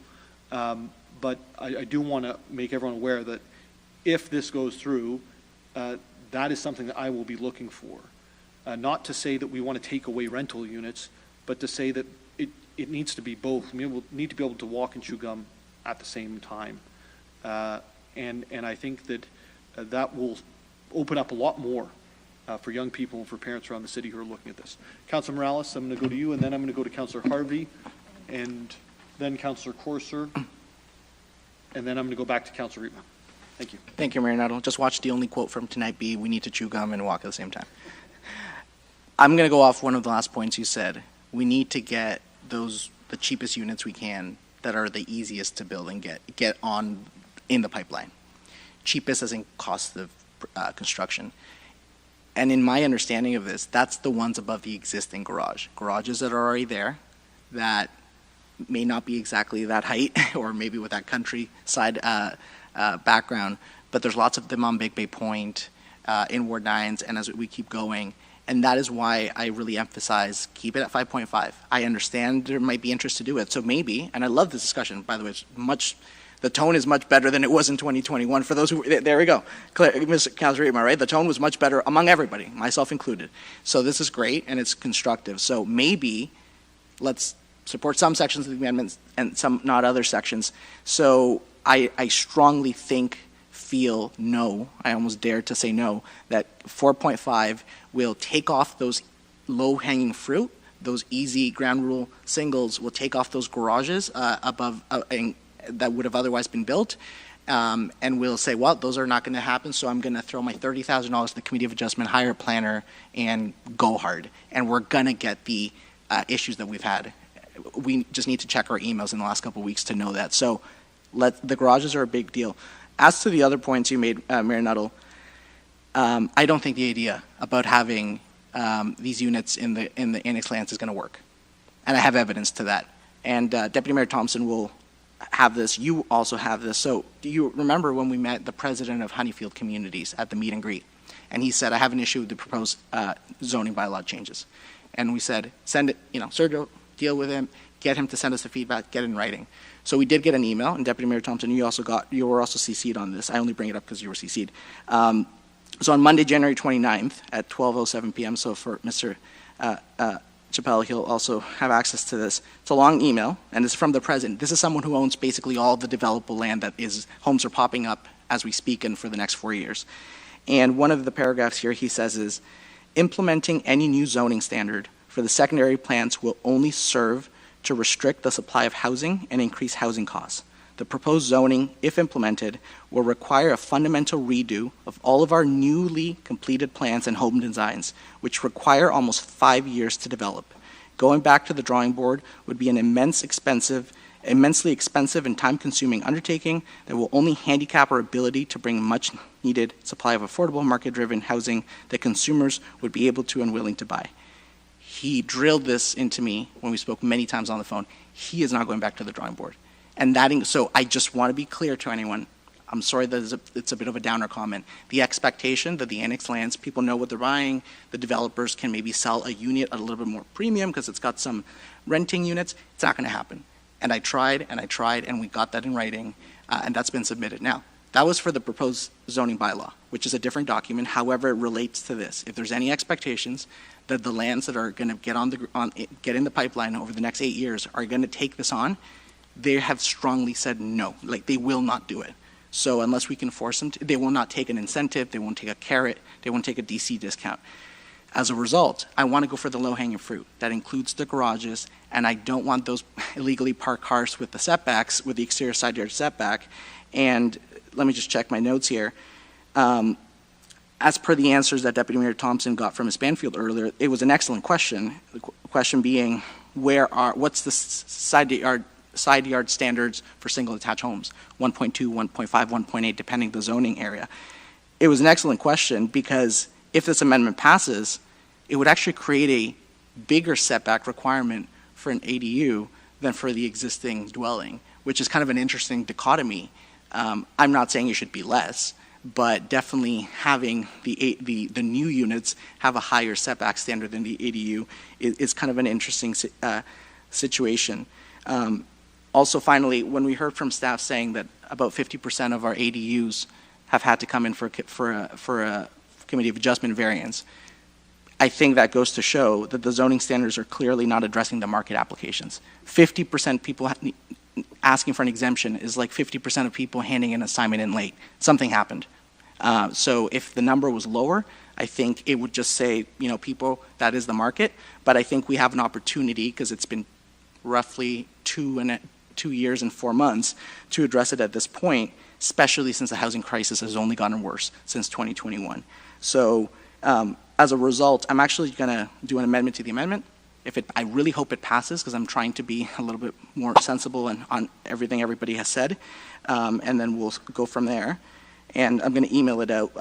But basically, my amendment to the amendment is to delete the proposed changes, keep the 5.5 on the height, and actually increase the setback from the staff proposal of 1.2 on the side yard to 1.5, keep the exterior at 1.5, and increase the rear yard setback from 1.2 to 1.5. Essentially, I want to make a universal 1.5. And I can speak to the amendment or not. No, I think it's pretty self-explanatory. I think a universal side yard setback is effective. I really, as some other members alluded to, you can have rocks and walkways as part of the landscape buffer. And I know that I didn't deal with this as much as Councillor Harris and Councillor Rima. I totally tip my hat to you two.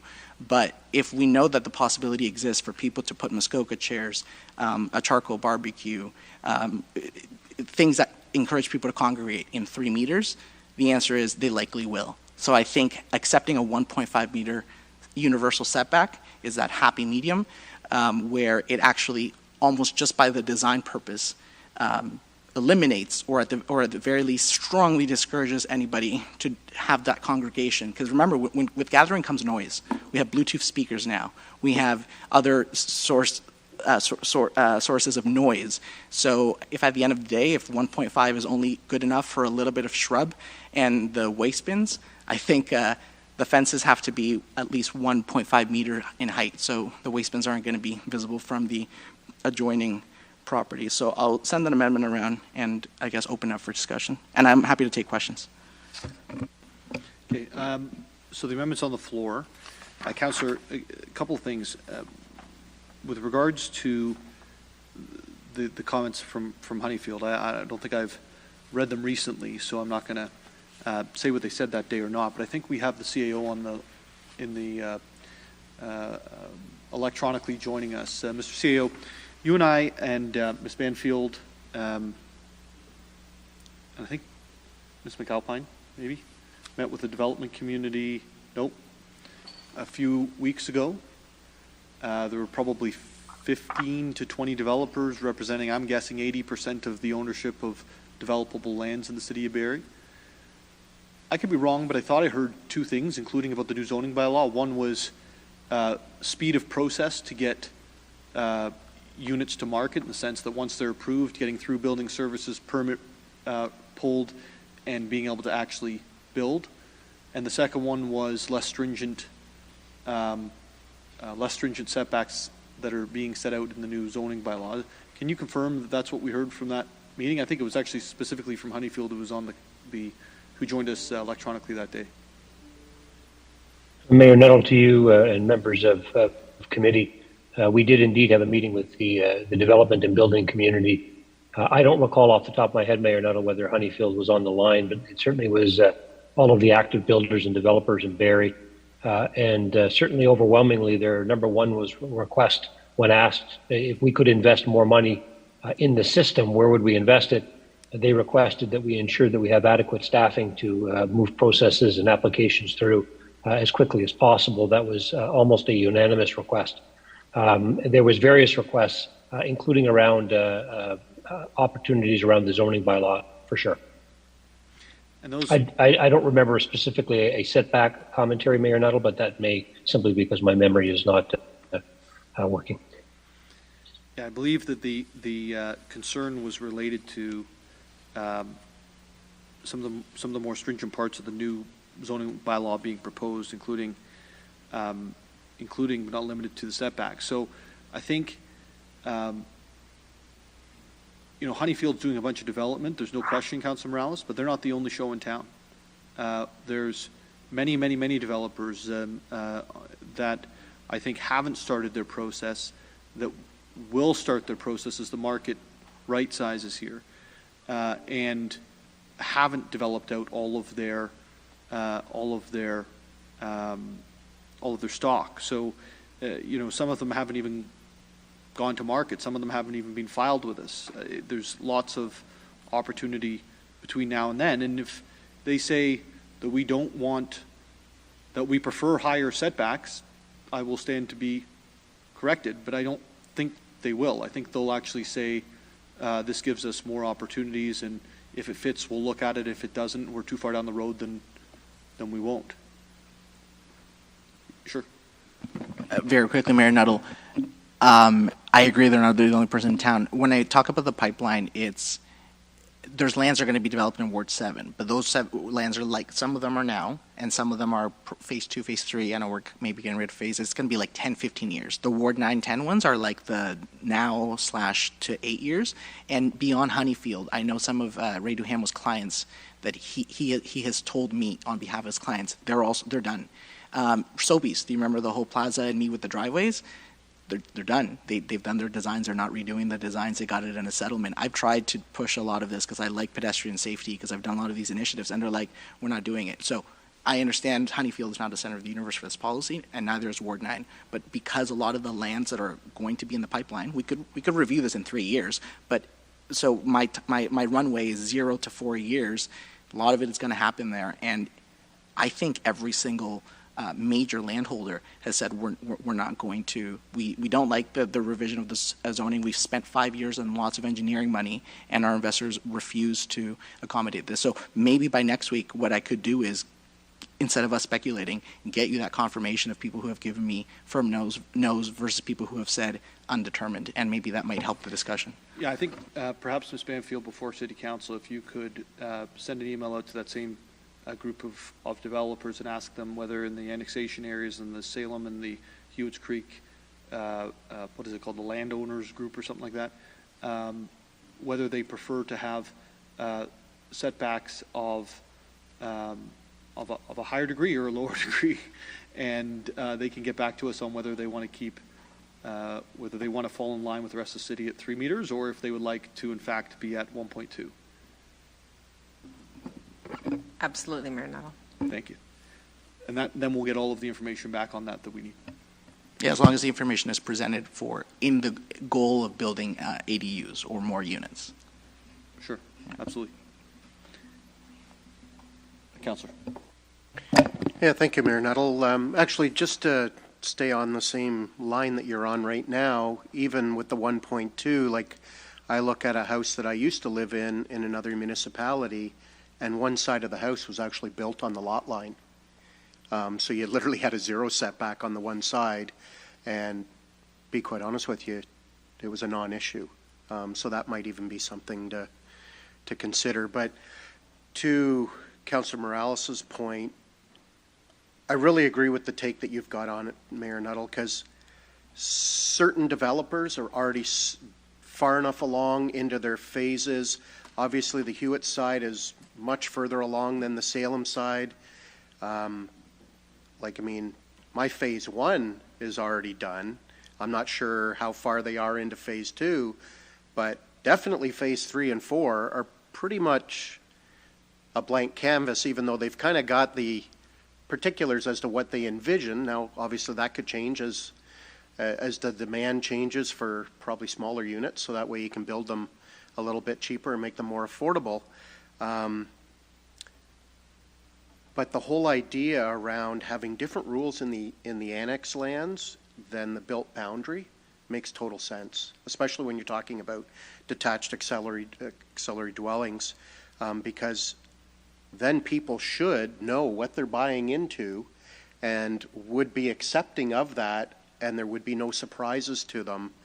And whereas those that have lived in a house for 5, 10, 15, 20 years, obviously their take on it's going to be very different. And that's where I think there is definitely opportunity, and I know the Deputy Mayor spoke about an amendment that's going to be coming forward. And like we're only having to deal with 680 units that's tied to this federal funding. And it doesn't have to be 680 detached dwellings either. It just needs to be 680 dwelling units. So it's a very attainable number, just so that way people don't kind of get frenzied that we're going to have 680 coach houses in backyards or side yards, because that's not where this is going. Do I agree with the current amendment on the floor? Definitely not. I think those setbacks are just still too low and too close. And then on the other aspect, when it comes to the height, too high.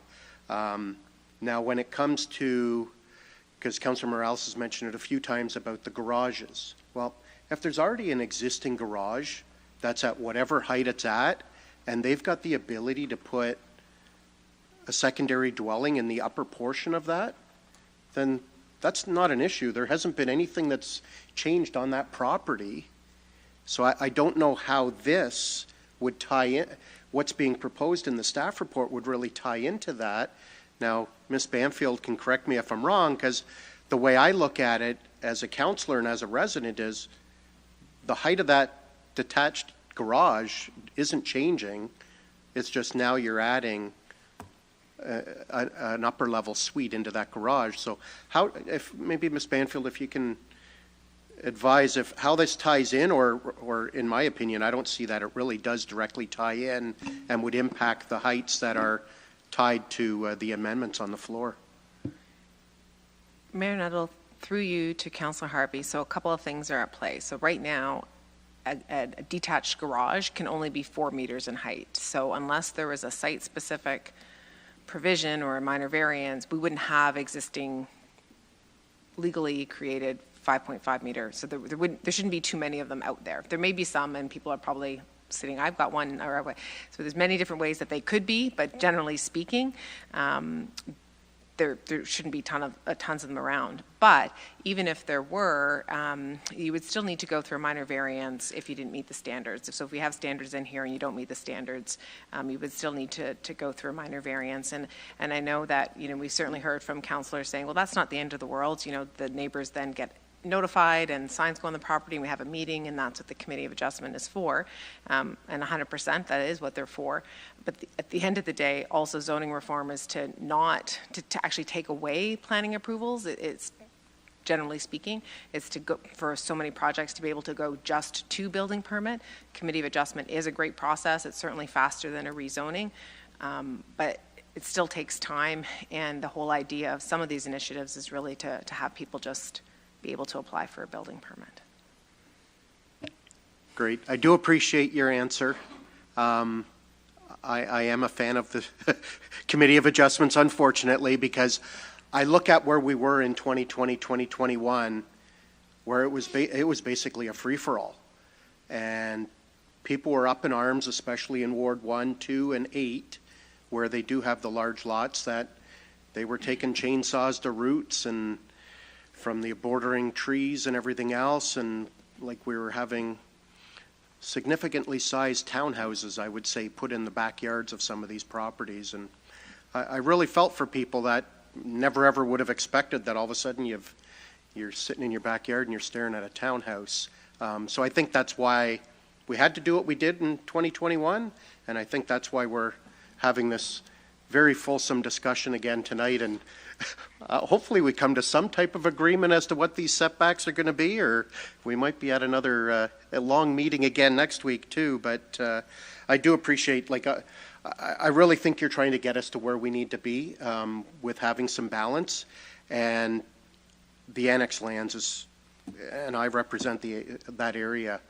That's really where we need to really be pushing our density levels, because it'll save us a lot of headaches and it'll save our residents a lot of headaches, because when you know you're buying into that, it's not an issue, or it shouldn't be. I guess I'll leave my comments at that. I guess we can deal with Councillor Morales' amendment, because even something as simple as Councillor Rietma at a later date, depending on what happens with Councillor Morales' amendment, that even adding the words within the built boundary at the end of his original amendment would probably serve the purposes of what you just had mentioned, and then that way the rest of what's contained within the staff report would obviously be for the Salem and Hewitts, and then our amendment would be within the built boundary. So I'll leave my comments at that. Thank you. Is that a friendly there, Councillor? Well, Mr. Mayor, I think, are we not discussing Councillor Morales's? You're getting good at this.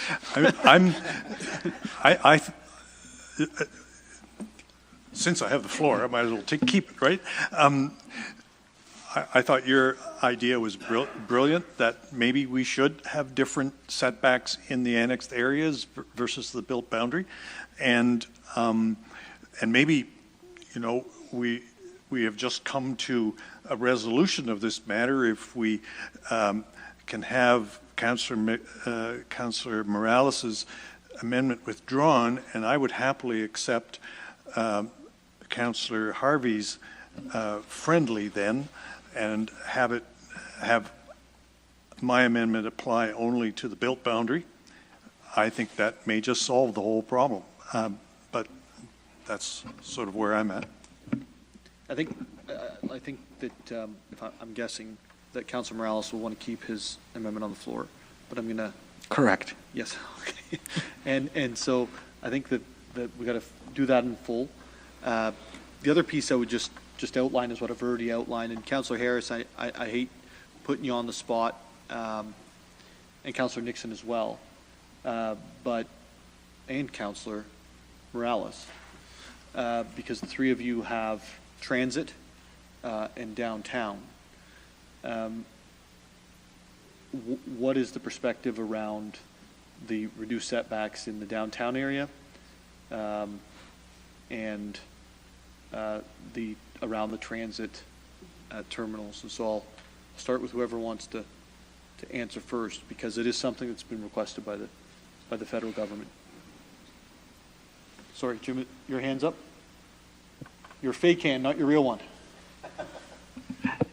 Yeah, I'll go. Thanks, Bernardo. Thanks for that consideration for those areas. I think for me, the bigger wins around those transit hubs where we are understanding there's a responsibility for density are the infill projects and the new projects. And I think if you do a look at some of the recent proposals that have come in those areas, they're new, they're significant, they're high, and they are meeting well exceeding the density that generally is in those areas. So I think for that community, and as we try to be part of the solution and not just be opposed to change, that's the big change that they're experiencing. And there's lots of expectation. We've even seen when we had the open house on the official plan, some interesting efforts to build out that block around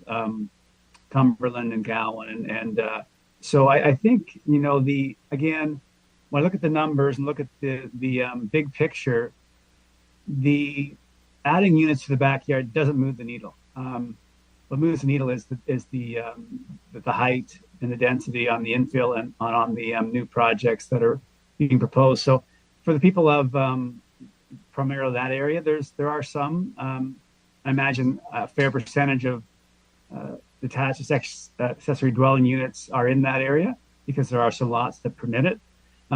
So I think, that's understood. It's part of that community. So definitely the setbacks that were provided in 2021 have been well received. And I think, and looking at the numbers, and we see the total second suite units, the big issue, the big number is the unit in the main dwelling. That's where we can really make the biggest impact.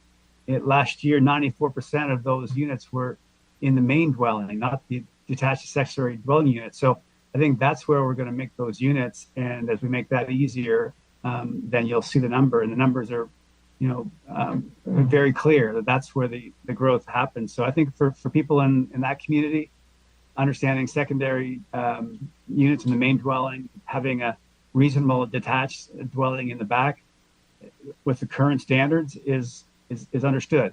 But going backwards to where we were in 2020 is not preferred. So I think that's so I do like, again, where Councillor Reitman has kept us with the using the amended setbacks that were done in 2021. Okay, thank you. Councillors Nixon and Morales. I see a light over there, so we'll go over there. Councillor Nixon. Yes, thank you through you, Mayor Nuttall. I agree with what Councillor Harris just said, and it's pretty much the same. Any comments I get regarding density concerns are more with the towers and with the increase of the thousands of residents that will be coming in future years. Yeah, I think that it's not so much downtown, it's more in the northern part of the ward. I think I have gotten very few calls, to be honest with you, and those that I have, it's not so much about, they don't seem to have a problem with the setbacks, at higher setbacks, and I don't think that's a big issue. We're not looking at the fact that they can be spread out, and I agree with the fact that if you're buying a property and you know what the rules are, and you know what could happen, you're gonna deal with it a lot easier than you are after being in a house for 20 years and having some changes. So I agree wholeheartedly with that, and and that's it. Yeah. So thank you. Thank you, Councillor Nixon. Councillor Morales. Mayor Nuttall, yes, I support lower setbacks in my ward, specifically around the transit area and the annex lands. The reason I support it is I ask myself this question because I know this issue is very sensitive with some people. If people don't want to vote for me because of that, that's fine. In 10 years, 20 years, when somebody asks me, did you do everything you could possibly do, no matter how small? And absolutely agree, we're not going to solve the housing crisis with coach houses. But did you do every single thing possible to ensure that people can stay in Barrie when they retire, to grow up in the city they want to? I want to be able to look them in the eye and say, yes, I did. So that's why I'm supportive of this. Now that said, if clerks can throw up the last picture I sent, I personally, and I say this respectfully, have a bit of an issue of having a different standard, and here's why. I know this was approved a bit ago, and I know then it was unratified and it's up in the air, but if staff could show quickly the picture that I just sent. This is why I have an issue with two standards in terms of zoning bylaws.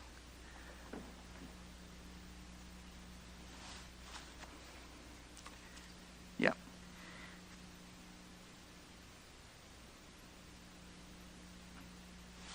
The dramatic pause is not on purpose.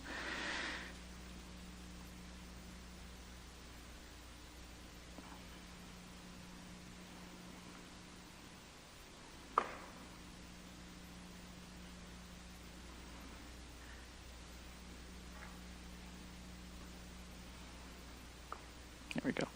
So members of council, if we'll look at the title page, the very first page of the document, again, unratified, that we as a council, as a city, had adopted, was one city, one vision, one plan.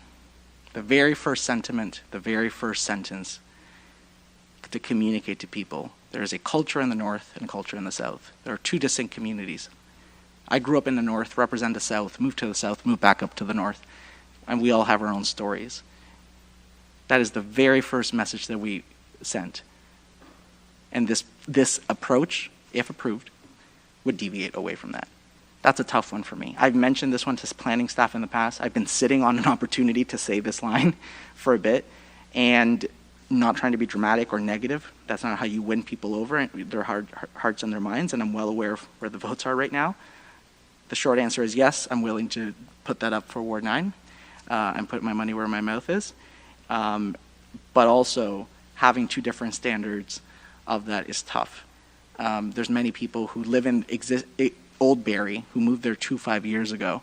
And I think that my amendment is prudent because, again, going back to that, 3 meters will create areas of congregation. That is not good for the people who want privacy. And I'm almost doing that out of respect for the people who want more privacy. Reducing it to 1.5 is sensible. It follows staff recommendations. It follows best practices of other cities who have been dealing with these units, specifically Mississauga, who, by the way, they might be GTA. They're pretty resistant to change, especially with housing. So they've gone through the trenches on this. 1.5 is more than sensible on the side ones. Based on the great question from Councillor Harvey to Ms. Banfield, I actually would, you know what, I'll do it myself on a friendly to make this amendment more palatable. I'll also amend it to reduce it to 4.5. I think the answer you got was there's not many out there that are more than 4. So I want to show council that I'm truly listening and not make this a all or nothing amendment. So I would also just add to that, a friendly to my own, that the 5.5 be reduced to 4.5. So sticking with Councillor Rietma's, the only difference really is I guess I would push for a universal 1.5, not to cram more units, not to make them bigger or more intrusive, but to get rid of that congregation space and any possibly intrusive parking on corner lots. And also so we don't contravene the very first sentence in our adopted unratified official plan. Deputy Mayor. Thank you, Mayor Nuttall. So I was done talking and stuff, and then when I seen that page, it's like the one vision one, you know, I hope members of council realize that when we vote on like South End rec centers and stuff, when I have Ward 5 residents that have no rec center, no library, so there's different standards that everybody, I don't think that statement is that we do different things in different, I think it means one city, you know, one vision and stuff. It was so catchy, I forgot what it was, but to be honest, so what I'm saying is I think we invite everybody here, and we've got a plan, and we're going to all represent, we're all in different parts of the ward, but I think, and I know that this was in 2012, I think Council of the Day changed the zoning because there was a promise school in the subdivision I live where people paid premiums to back onto the school, And I think planning changed that they double zone school sites so people know what they're buying. I believe that was 2012. It could be off by a couple. It might even been 2010. But so we do have different standards of planning and multiple use planning because of, but I feel that when I speak to residents today, they may have not bought that lot in premium if they know that there was an opportunity when they were told 100% there was a school there. So I believe the information to the buyer telling them this is exactly what could happen beside you. You know, and I believe coming from the GTA, having people close, like, and, you know, reducing the side yard setback to reduce congregating and stuff, because you have a house in your backyard. They're going to be in their backyard, which is, or in their front yard, which is in your backyard. They're congregating, like, whether it's at the side of your house or at the front of their house, they're in your backyard now. So I think it's just, I think staff and council have worked to try to get somewhere that's palatable to move forward and achieve what we're looking at. And I think Mayor Nuttall has set out a great path forward to have the two areas, you know, and, you know, the comment where half of the units went to the Committee of Adjustments, they didn't require, they requested. It wasn't a requirement, it was a request. So, you know, builders always request more. That's just, you know, and I understand it has to be a profitable venture for them all. Like, you know, profit's not a bad word. That's what makes the world go round. But, you know, just so we don't get lost in, it was a request, not a requirement. So I won't be supporting the amendment. I will be supporting the original one. So just before we go to anyone else, if Councilor Harvey, if I can just summarize what I heard with regards to the transit in downtown. So essentially, I think from what I heard from Councilor Harris was with regards to it kind of almost being an underzoning, that the land specifically across the street from Allendale, if we can go to the presentation during the OP open house, was for, I think, a very large building. I can't remember the number of units or the number of stories. It might have been 20 or 25 stories across the street there. I believe there's a plan in on the old co-op in the 30-ish stories. Behind that on Jacob, there's 20 to 25 stories. Behind that at the fairgrounds, there's 40 stories. So I hear you, Councillor, and I can go back to the minister with that. I think that is actually some context we can go back with. With the downtown, I mean, I heard you. I'm not sure there's many opportunities downtown. Maybe Toronto Street, by the McDonald's and that area, but most of the proposals we're hearing are very similar, right? They're, in fact, Mr. Silverberg is building a building there. I think it's large. It's bigger than 4 units. We know that. So I hear you there. Over Councilor Morales across the street, we sent the item for Schlegel Homes in a Chia, and I can't recall the size of that. You can 6, 12, 18, 23. And so it would almost be an underzoning there too. I'm not sure what's being built right beside the transit terminal. You'll have to, you'll know that more than me. Currently 8, and I've tried to get our mail to at least come in at what Burlington has around their GO station, which is like 1832. Okay, and it's currently 8 stories? Yeah, unbuilt back in 2016, 17. So I'm looking at the transit hubs, and I actually think it doesn't make sense to go 4 units as of right.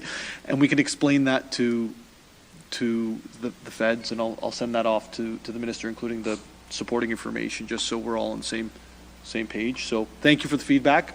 I thought it was important that we had that conversation. With regards to the amendment now on the floor, is there any other, sorry, Councillor, I took your spot there. It's all good. You got first dibs on me anytime, especially when you're chairing the meeting. I still won't support it. And I have difficulty in having a slogan thrown at me and trying to really stretch that slogan to bend it in a certain way that I'm not quite sure it was ever meant to be taken. We're still one city regardless. We've got many different varying communities from south to north to east to west. That's a good thing. No different than you go to Toronto. Look at all the various communities that are within that huge city. That's a good thing. We'd be pretty darn boring if everything was the same throughout a city, especially of our size. And just like when Hewitt's and Salem's going to get built out and completed, it's going to be another complement to the other areas that we have. We're still all one city, so I really have difficulty in that slogan being thrown out at us and almost trying to pressure us into something and spinning it. In the end, we have to pivot as things change. Market conditions are constantly changing. Obviously, different grants and different things are coming up, and we have to change with that. And when you want to talk about slogans, we remove banners from the bases of our signs out on the 400 for a reason too. Sometimes the slogan works, sometimes it doesn't. And that's where I just have a great difficulty that we're starting to now try and spin things with a slogan to guilt people into voting one way or another. But I'll just leave my comments at that, but I think it's a good thing that our city has got various pockets and communities throughout the city and that it doesn't look the same from one end to the other. Thank you. Any other comments or questions on this? Seeing none. So I'll call the vote on the amendment to the amendment. All those in favor? All those opposed? And it doesn't carry. So now we're back on Councillor Riepma's amendment, which I believe there was a request for either an amendment or a friendly based on, I believe, Councillor Harvey earlier. Yes.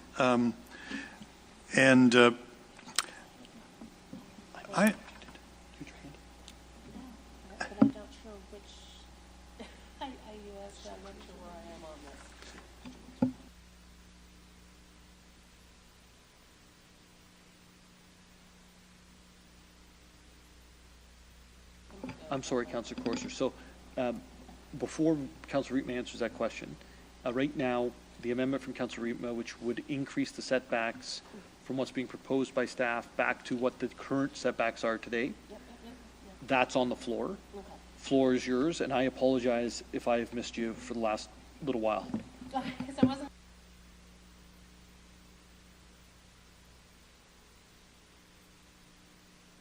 Yeah, I was like, am I still on the list to speak? I wasn't sure there because I was trying to be patient. I'm not a very patient person. So I'm going to hold off and wait until after this vote, and then I'd like to speak. You'd like to speak to the main motion? Yes. Essentially? Okay. Thank you. So, Councillor Riepma? Thank you, Mayor Nuttall. I think your suggestion has a lot of merit, and that the annexed areas probably should be treated somewhat differently than the built boundary. So I'm going to accept Councillor Harvey's friendly to add to my amendment within the built boundary, so that the effect of that is that we would have the larger setbacks within the built boundary and the setbacks as recommended in the report in the annexed areas. Thank you for that. So that's now on the floor, that the setbacks be adopted for the existing city, the built boundary. There's nothing on the floor with regards to the annexation area, but before anyone jumps in to do that amendment, did you want to wait till the vote's done on? Okay, so you want to speak to this one now? Okay, Councillor Corser, I'll go back to you. thank you. There was a lot of motion amendments to the amendments to the motion. I wanted to speak to specifically the weird conversations coming around the table, words that are being used like congregating. And it's my ward is one of these wards that are affected by this, deeply affected by this, because of old lots, size of lots, we're the built side of the city, and I have to split the city in the way it is. It makes sense in so many ways, but and on the other hand, I'm so torn. And on the other hand, it's like it's almost exclusionary. It's a difficult thing for me to really wrap my head around. These conversations about making setbacks so people can't congregate around where they live kind of sounds not very a friendly approach to this. But on top of it all, I have to keep in mind a conversation that me and Miss Banfield had, that the actual cost to build a secondary or third suite is cost prohibitive to make it affordable in the first place, because it is actually expensive to build, and to recoup your money, the rent that you'd have to pay for it isn't affordable. And it doesn't make it affordable. Maybe at some point it would be, but my interest is in attainable housing. And I'm discovering very quickly that those second, third, fourth suites that we're talking about that are separate from the home, separately built, they will not be affordable in this market just because of the cost of build. So maybe if we're talking about in a separate side of the city, and I don't like, normally I would not like this idea that we'd have two separate sides of how we would do this in the city. But if maybe it would be much more affordable if you start from scratch, if the builder's involved in doing that, they have like the manpower, the materials, the ability to get things at a much cheaper price than maybe a homeowner would. So at this point, I think that maybe that it would be, I would support that, but I don't want it to, but at a different time in the future, if times change and we find ourselves in a different environment, I know that we're having buildings come up in density and high rises that actually really do create more density quicker, and more planned density. When in the older areas of the city, we have infrastructure to consider, we have different pressures to consider. It's really wrap your head around it, encyclopedia set of kind of things to look at. But at this point, I think I would support. Didn't think I'd ever say this, but would support having a different set for the north end, the built area, as opposed to the annex area, only because of what I stated. I don't want it to come across as something that is exclusionary or exclusive and or unwelcoming. But until we get to a point where we could actually do this affordably for people, I think that we need to make, I would keep this where it is, and if in the future, if things change where building costs come down and we're still in a housing crisis situation, maybe we can review this in a future time. But I think I support the motion as it stands now. Thank you, Councillor. Just one quick second.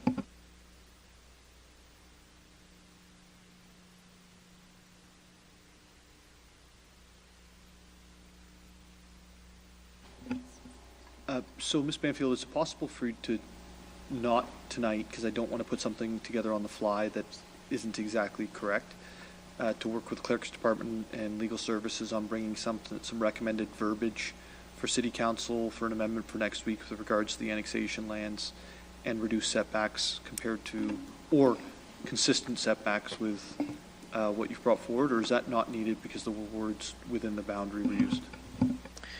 Mayor Nuttall, you did ask me to reach out to the landowners group to get their understanding, and we can certainly kind of come back with a quick memo for next week or an email to council. Certainly the way the amendment with that friendly piece, it's pretty clear to staff, so that's fine. Wonderful, thank you. Councilor Morales. Thank you, Mayor Nuttall. Ms. Banfield, can you, while not every lot is the same, my concern with this, I'm sorry, I should have done a preamble and then gone to you.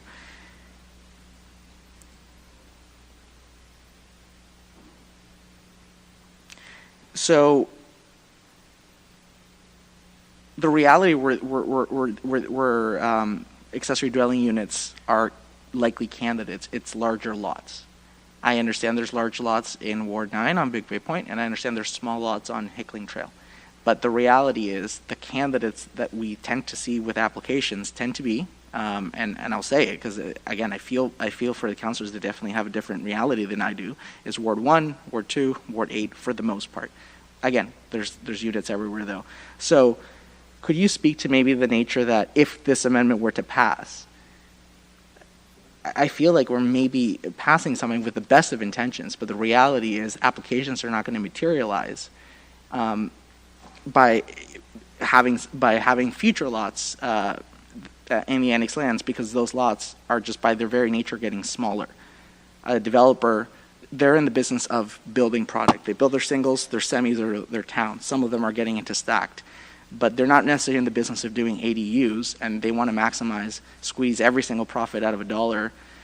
So as appropriate, Ms. Banfield, could you speak to the nature of what you've seen with applications, whether they are they more likely coming in the existing built boundary, or do you see no difference between applications that come in what I would call the North End Barrie built boundary or even annex lands? Through you, Mayor Nuttall, to Councillor Morales. So again, there's most likely more detached units across the city, but not in the secondary plan areas. It's unlikely that detached units would be added to units in existing units in the secondary plan areas because they're pretty tight. Potentially the basement unit, but the lots are tight. But that doesn't mean that if council made changes that the developer may not do a different floor plan or make some different products to sell based on what's permitted.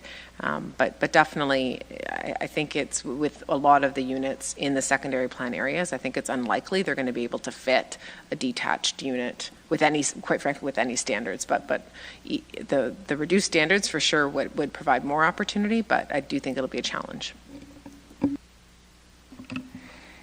And members of council, based on that comment, what can get us, and yes, some people, and I respect all councillors' intent. Some people want to hit that 600 units.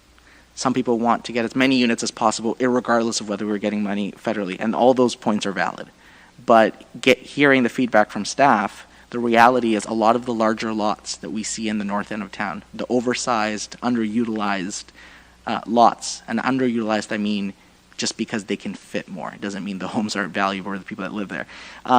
Those are the prime candidates. And I think, again, having these two set of standards is putting really noble focus, but just putting it in areas where the lots are just by their nature smaller. So I have a hard time supporting this. I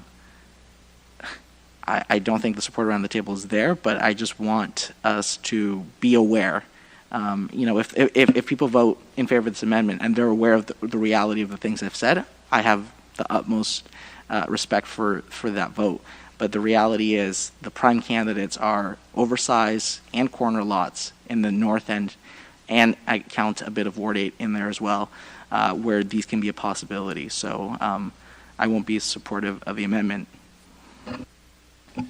Just before we go to anyone else, Ms. Banfield, I could be completely wrong, but this is only one portion of the additional units that we're looking at. Is that correct? Mayor Nuttall, you are correct. And even the 688 units are in addition to the units that we've already suggested will do a pledge to the province. So it's not 688 units in the next 3 years for the City of Barrie. It's 688 additional units, but 100% accessory dwelling units, second suite, third suites, fourth suites, no matter which way you look at it, it's only a portion, correct? So we had 16 of them, 9 of them went to the Committee of Adjustment. 16 out of roughly 200, correct? Correct, at a 255 last year, yeah.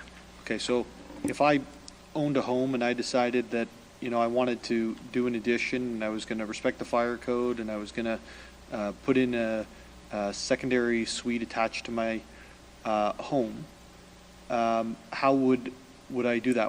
What type of setbacks would I have to follow if tonight's motion passed? Would it be the 1.2 meters if I was in that zone, or 1.5, or would it be the 3 meters? Mayor Nuttall, the discussions that we're talking about right now were only for a detached unit. So if you were going to finish your basement, the house is already there, so it would be a building permit for certainly fire and all sorts of those things, but it wouldn't necessarily relate to zoning. What about an attached addition on the back? So if you were just making an addition onto your house, Mayor Nuttall, you would have to apply the standards of the zone. So again, those examples I gave, if it was a 1.2 meter setback, and if you build an addition, that addition could be 1.2 meters away from the lot line. Okay. And so what we're talking about right now is the standards with regards to 8% of the units that we've had coming forward. That's what we're talking about. We're not talking about the 92. We're talking about the 8. So just keep that in perspective, and remember, when you vote tonight on these standards, even if you vote in the favor of the 3, right? The reality is there's still the 92% that can happen based on being attached to the home, a basement. Perhaps it's the change of a garage into a unit rather than on top of a unit. Those things can all happen. Those things are still going forward. We are still meeting the request of the minister. I'm sure if we asked him, he would say he would like laxer rules on all of the above, right? But with regards to the decisions we need to make, we need to both meet the commitment we've made to the minister, which is, I believe we're doing, at least in 92% plus, plus the annexation area. And we also have to balance that with what people will accept in the community. Because if they don't accept it, it's going to end up in a really bad situation, which I'm not sure if anyone else has any other questions. I have a parking question. And I want to understand between now and next week if there's a way to consider the parking requirements for all 100%, not just the 92, not just the 8, all 100%, and the current parking circumstances versus the proposed units. And I'll give you an example. I got a call from somebody today. They have a neighbor with 2 units. There's 4 cars. We passed this, they can do 4 units, but the 4 cars are taking up the 4 spaces on the driveway. And they're asking what happens to the vehicles, because when it comes into us, we look, okay, is it one unit, 1 car? Sure, you can have 4 units, but there's already 4 cars with 2 units. So is there any other municipalities or anywhere that you have seen that has an idea on how to regulate that specific piece? Is there a requirement for maybe using some of the federal or provincial funding on somebody coordinating that piece of it? We obviously want these things to happen. At the same time, we need to make sure that you can actually get an ambulance down a road. Is there anything out there that we've seen that can help us along this way? Mayor Nuttall, the legislation is very clear that you have to have 1 parking space per unit, and that's the most that you can request. So we can't request any more than that.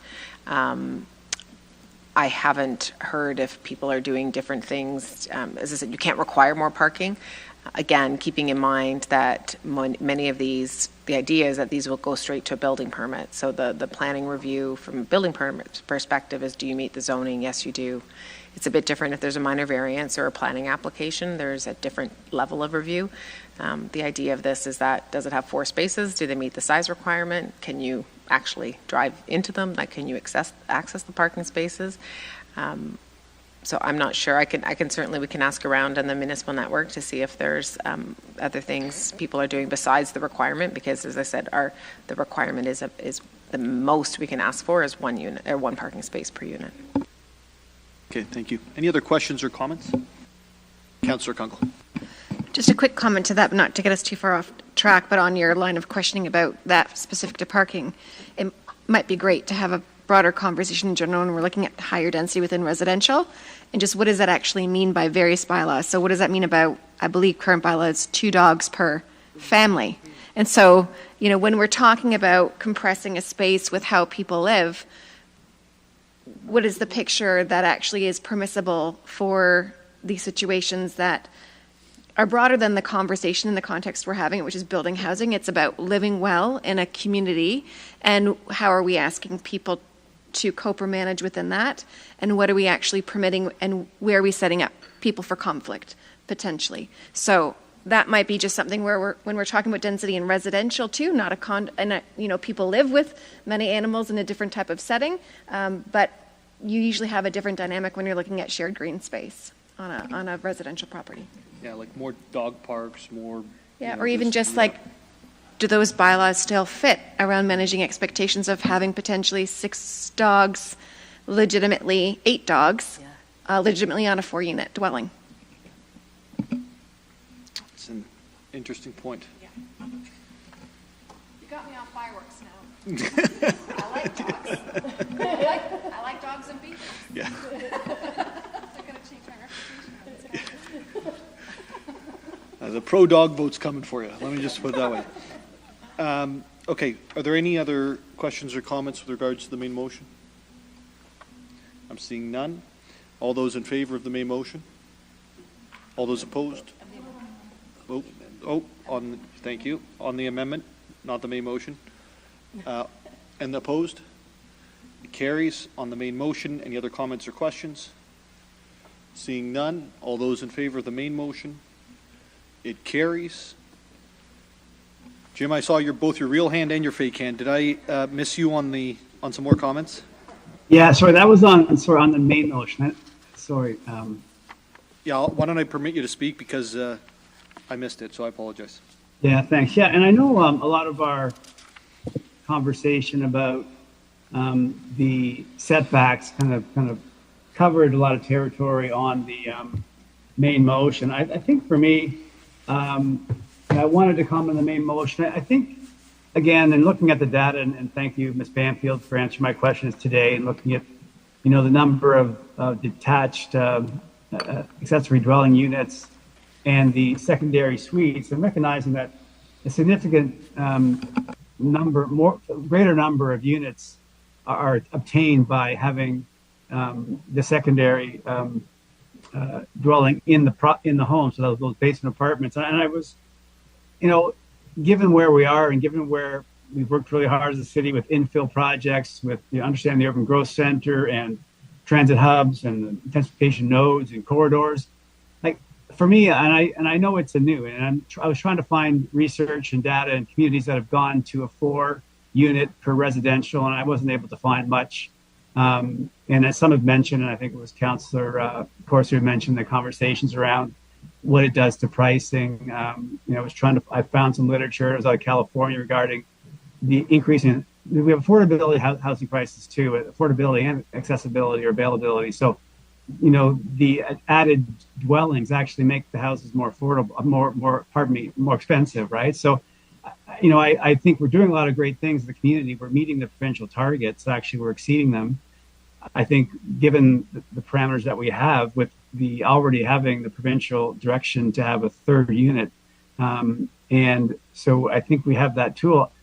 I'm not sure early adopters of the 4 units are going to be, born out to be, the best decision. So I do like the idea of staying at 3 and continuing to see where we do get the gains, which is the basement apartments or the secondary unit in the home, and incentivize or some fun ways to make that happen, because that's where, like last year it was 94%. The year before was even higher percentage of the units that were that we gained through that type of zoning. So anyway, I just want to make a comment. I'm not in favor of the full motion, but I was certainly happy with keeping the setbacks as they were amended in 2021, given their response and the learning that we received from the original zoning that was for detached accessory dwelling units. So that's my thoughts on the. I'd be much happier to stay with 3 than 4. Thank you, Councillor. We're now going to go on to ECD 002-24, the delegation authority, and that was held by Councillor Morales. Do I have to? I'm kidding. Thank you, Mayor Nettle. I'll put it on the floor as printed. The reason I held this item, I just have a question of clarity from Ms. Schlichter. I believe it's from Ms. Schlichter. I have to ask the question too. So, Ms. Schlichter, my understanding from this would delegate authority for rotunda, related to the loaning of artwork from the City of Barrie artists contracted to exhibit on the first floor. The second portion, I just want to clarify, it says for the creation of artistic works as part of a temporary public art exhibition, and the definition of temporary is up to 5 years. Is that correct? Through you, Mayor Nuttall, to Councillor Morales, that is correct, yes. Okay, perfect. Thank you, Mayor Nuttall. I know it was a long night, and I'm going to be very quiet in the next couple of meetings, just to kind of, I only have so much water in my glass, members of council, so I appreciate your patience.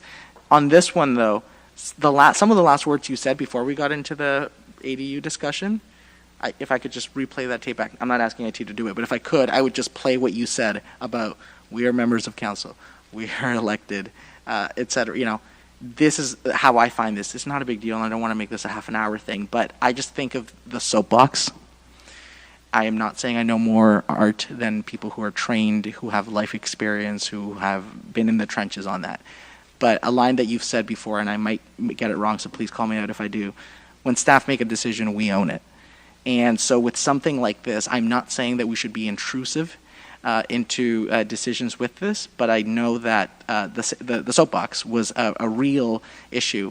And I think that if we just allow the process to happen, it goes to the committee, staff look into it, they take their time, they do a report, and then it works its way up to us. We are kind of that last fail-safe for potentially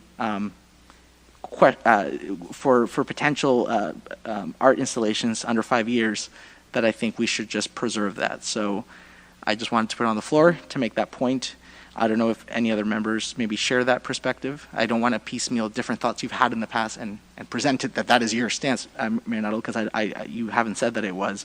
But I think maybe allowing the first portion of Section 2, which is delegating authority for loan artwork and exhibition, but retaining as a council the creation of artistic works as part of a temporary public art exhibition, I think that might be prudent. So for those reading, it's page 1 of the staff report, Section 2.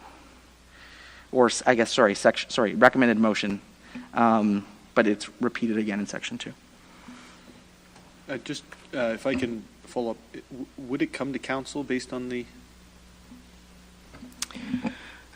Through you, Mayor, or to you, Mayor Nuttall, my apologies.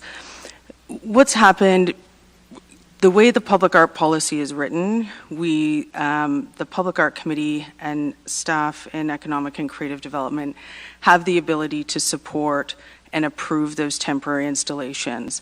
And how we've typically operated, because it's been things like brightening barriers, so it's there for the summer period. But what we're finding is we're getting into more projects as it relates to the traffic cabinets. So they're having a little bit of a longer lifespan.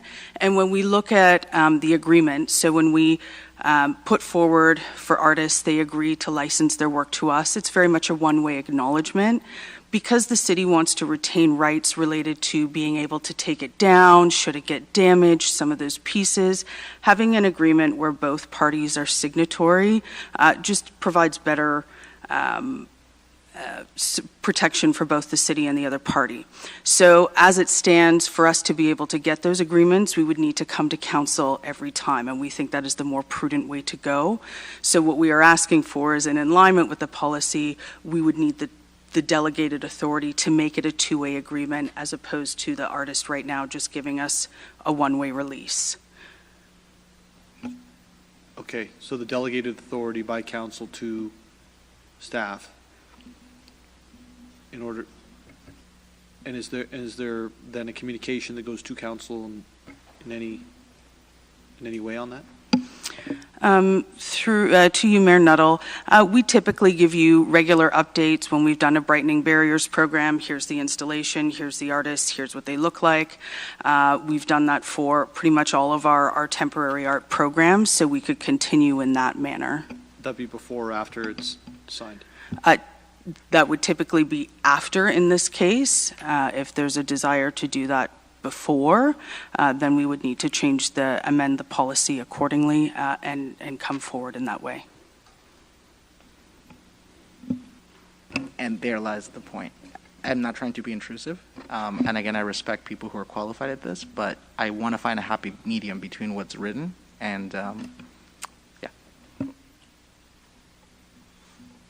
Councilor Corser. Just to get some more clarity on this, through you, Mayor Nuttall, to Ms. Slichter,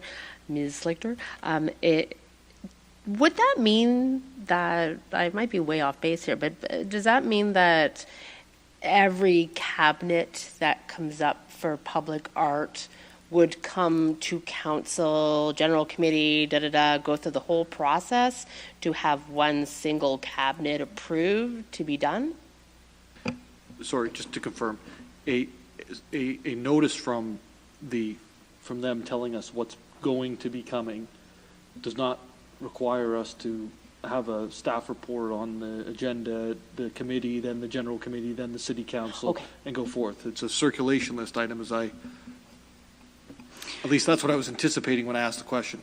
Yeah, to you, Mayor Nuttall, if council was looking to every agreement to come forward for your authorization, yes, every cabinet, every Brightening Barriers, Seeds to Sow, some of those other pieces that are allocated under the policy, correct, they would come through to you.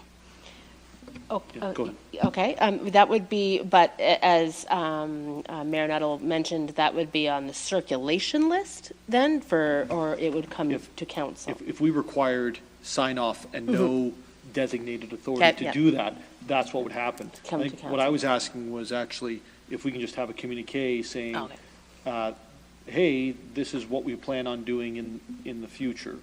And I don't know how long the timeline is you have in advance, but I mean, we've received many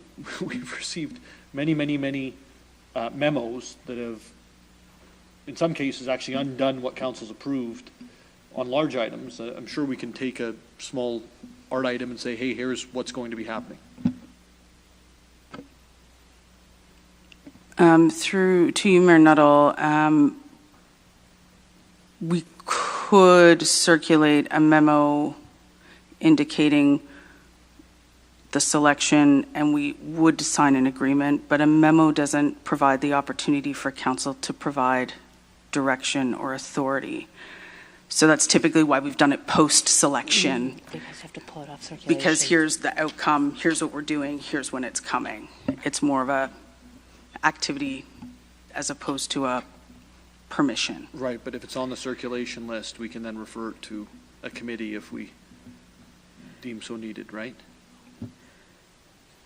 I know that's why I asked before in advance of this signature taking place rather than after, like just something giving us a heads up. Like folks, my election literature, I probably have it in my office. I'll bring it out. It actually cites the thing that Councillor Morales was saying. And every time I spoke to a councillor, they were like, look, we didn't really know about this till afterwards. And then it was $30,000 to get out of it. It was $30,000 to buy it. So we bought it. That's kind of what I understand to be true. Maybe I'm completely wrong. Am I wrong? Right? Okay. So I don't want to be in that position. Like, I think the decisions that are made have been some great ones. I love the public art that was out there this summer. But like, just a heads up to council, I don't think is a lot to ask.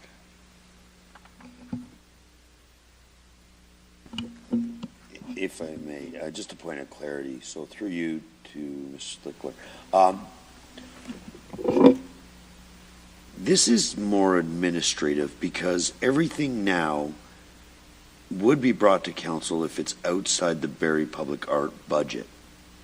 So the budget's approved at the beginning of the year, and the art pieces that are bought, the soapboxes were a leased item for 150, a celebration that was a lease but on a normal basis, all the art is within the budget that's approved at budget time, and anything outside of that is already brought to council. Is that not the way it's working? Through you, Mayor Nuttall, to Deputy Mayor Thompson. That is correct. So the soapbox was a permanent installation, and any permanent installations are required to come forward to council under the public art policy. So anything that is of a permanent, whether it's donated, whether it's purchased, comes forward to council for approval.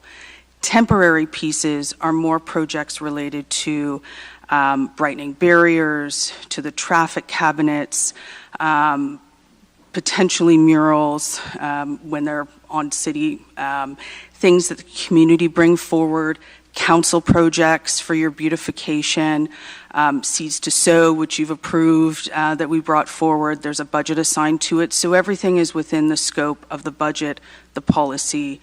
There is nothing outside of that. So really coming forward to council is process driven in the sense of it's more approving the artwork itself of a temporary nature than a budget for it, because the budget would already be there.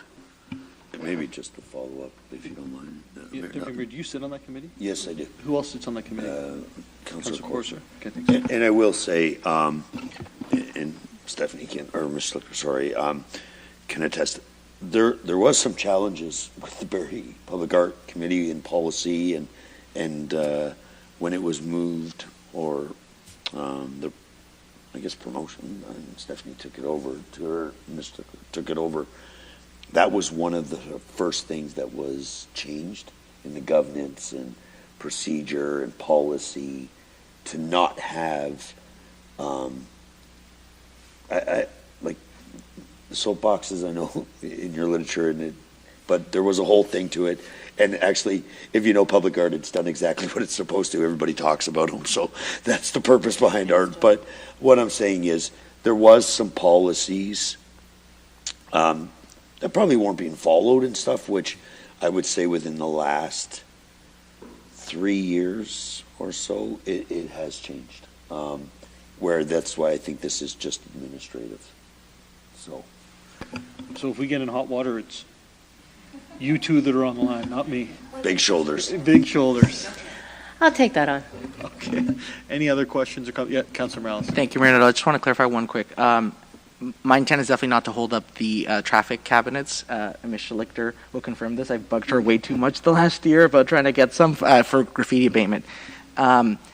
Temporary art installations, as the report says, is up to 5 years. 5 years is key. So everything she said in the report is factual. 5 years can be a significant mural, can be significant infrastructure.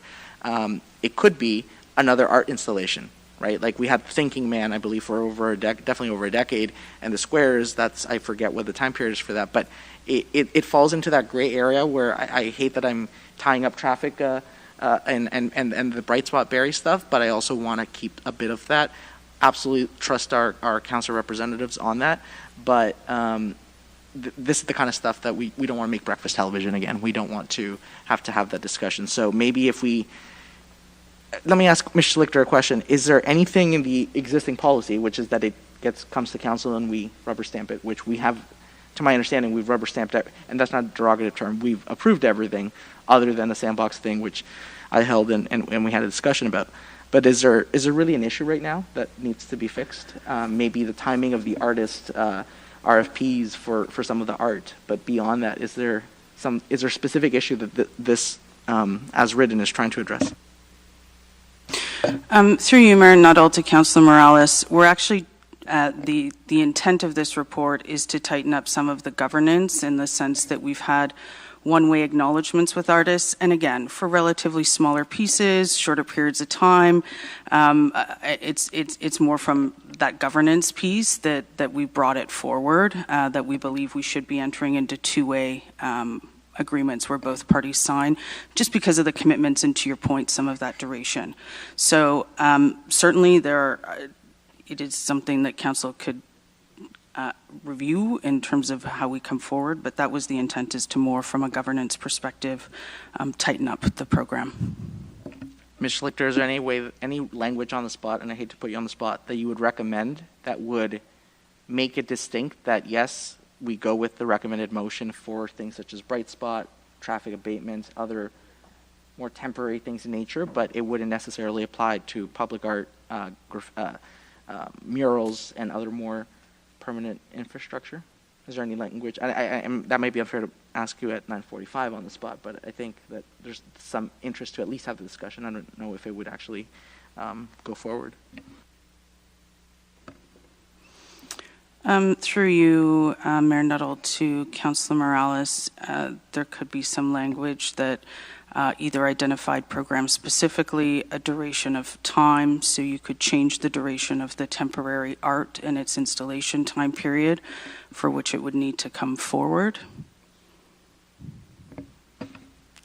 I think I will let other members speak, but I think maybe just switching that 5 years to somewhere between 2 and 3 might achieve that, Mayor Nuttall. Councillor. Thank you, Mayor Nuttall. I'm very hesitant to support this.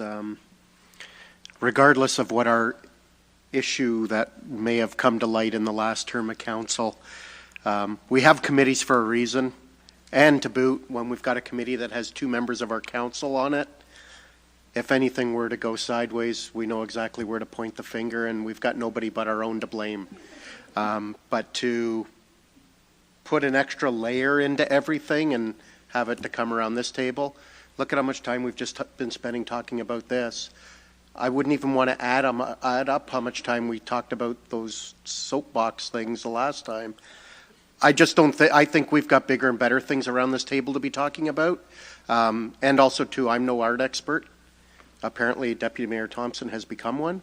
And we already know Councillor Courser's, she's there, yeah. I think let's leave it with the experts and the other committee members that are around the table to make those decisions, and I just don't think we need to be micromanaging to that degree around this table. But those are just my comments. A one-off, I think this is a bit of a knee-jerk kind of reaction to that one-off. Any other questions or comments? I think our 2 councillors have received the message. So, I went off the committee. Nope. Oh, you've been drawing over there. That's fantastic. Okay, we'll call the vote on the matter. All those in favor? Sorry? I don't believe there's an amendment. No. Yep. All those in favor of the main motion? It carries. And I believe we are through our business for the evening, except for our inquiries and our announcements. So I'm going to start with inquiries. Deputy Mayor Thompson. I have an announcement inquiry.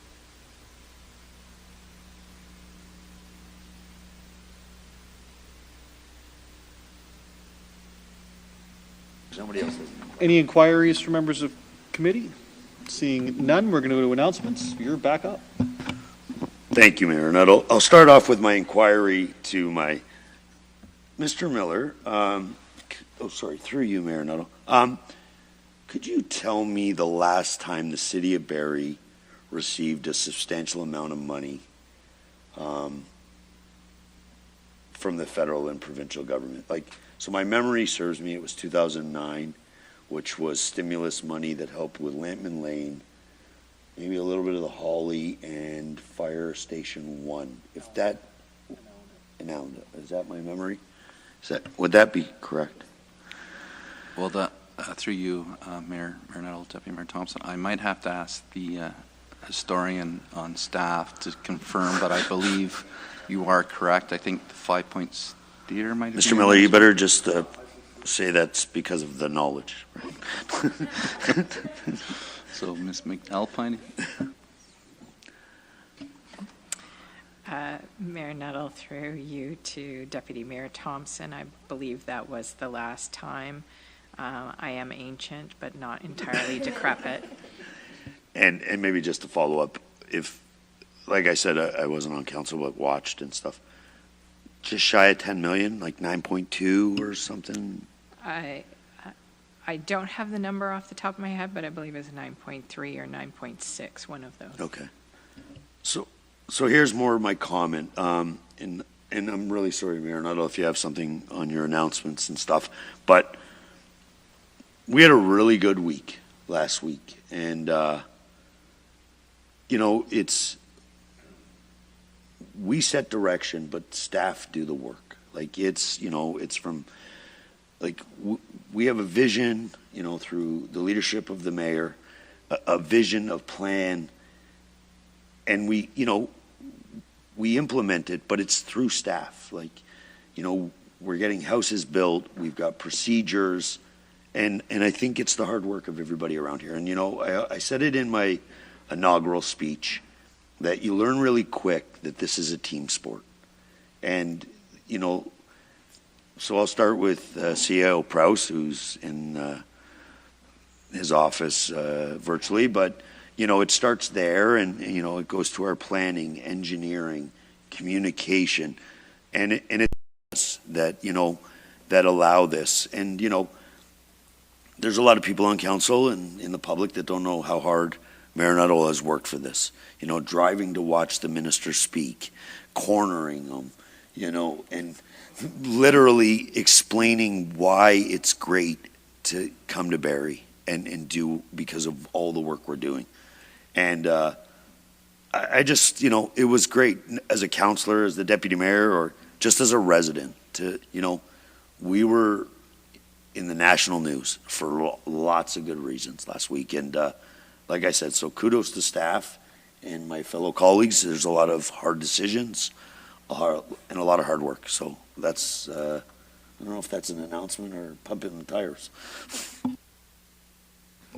We always accept pumping tires as announcements. Any other announcements around the table? Councillor Kungle.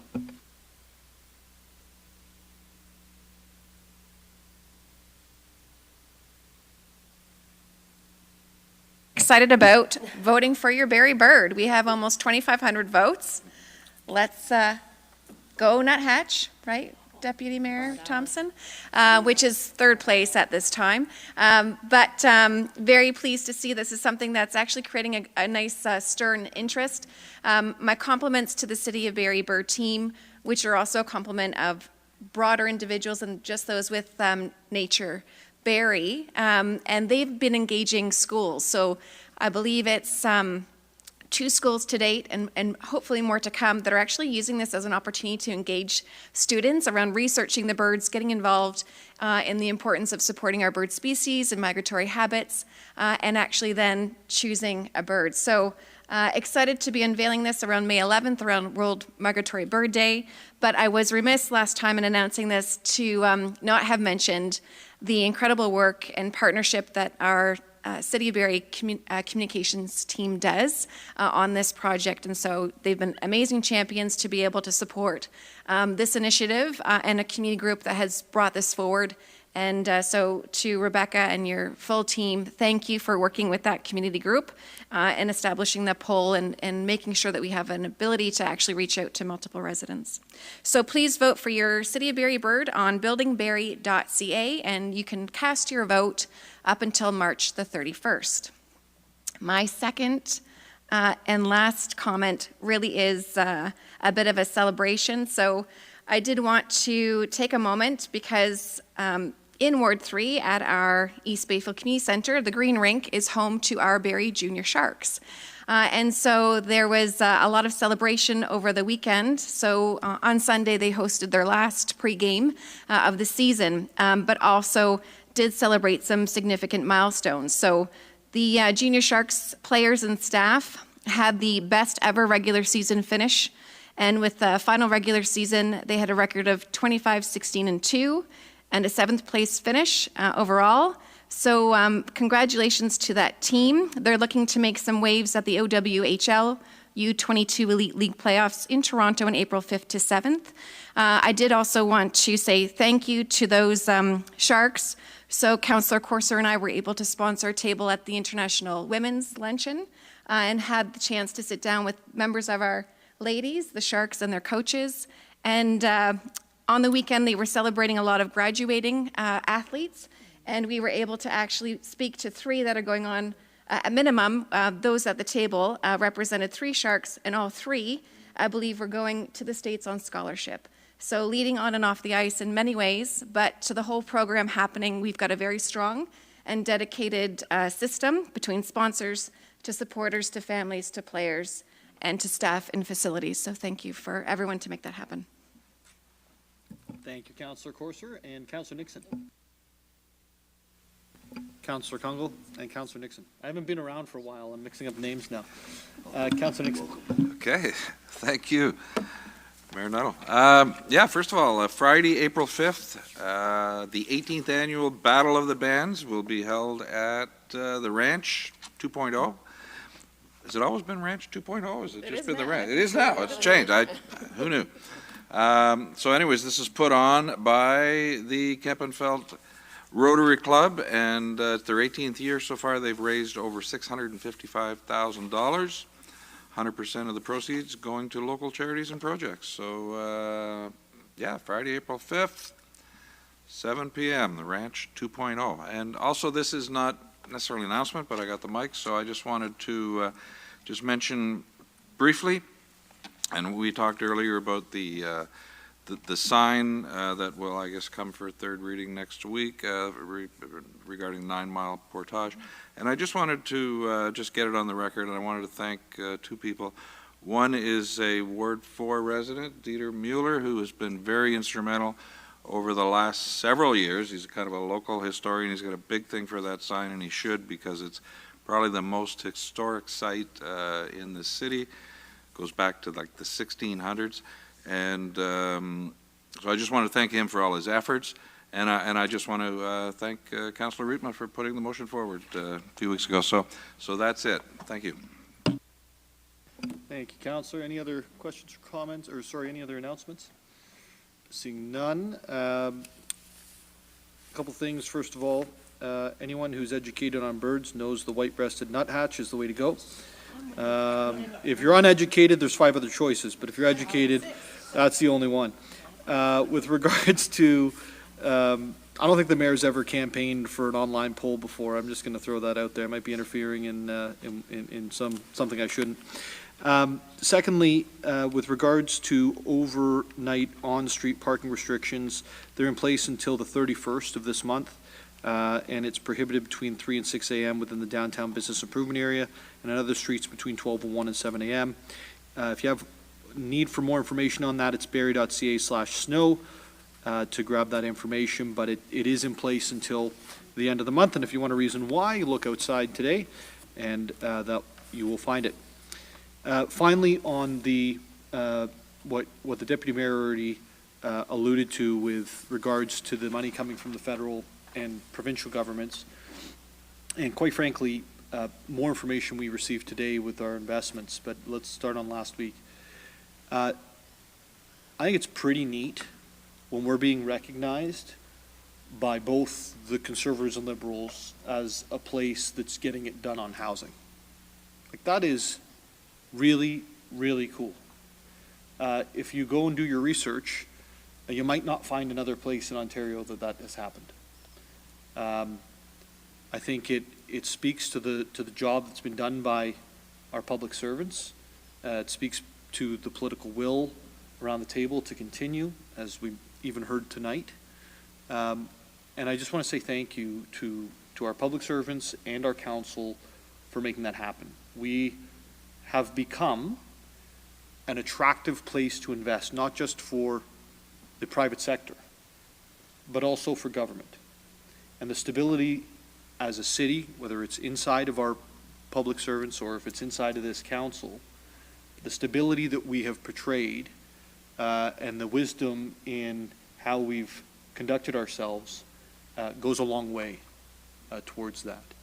And it takes 11 people rowing in the same direction to get it done. So I really do want to say thank you so much to each of you, and we should take it as a recognition when both governments are stepping up to the plate with the City of Barrie. Secondly, on that item, if there's ideas that you see or hear, and if you're in the community and you have ideas that perhaps didn't get encompassed inside of the the affordability plan, or you've seen something work somewhere else that we're not instituting here on housing, please reach out, because we just received a very large amount of money between the provincial and federal governments. I think if we continue at the pace that we've been operating, my guess is we're going to be in the neighborhood of about $20 million plus 26, somewhere in the neighborhood of $40 and $60 million coming from other levels of government if we meet our targets. Those are huge numbers, huge numbers. And believe it or not, we're looking for the best ways to invest that in producing the most amount of housing for the need that exists here in Barrie. And so please bring forth the ideas. It is not in vain. We finally have some gas in the tank, and we can finally make an impact, I believe, if we use those dollars wisely. And so please do reach out.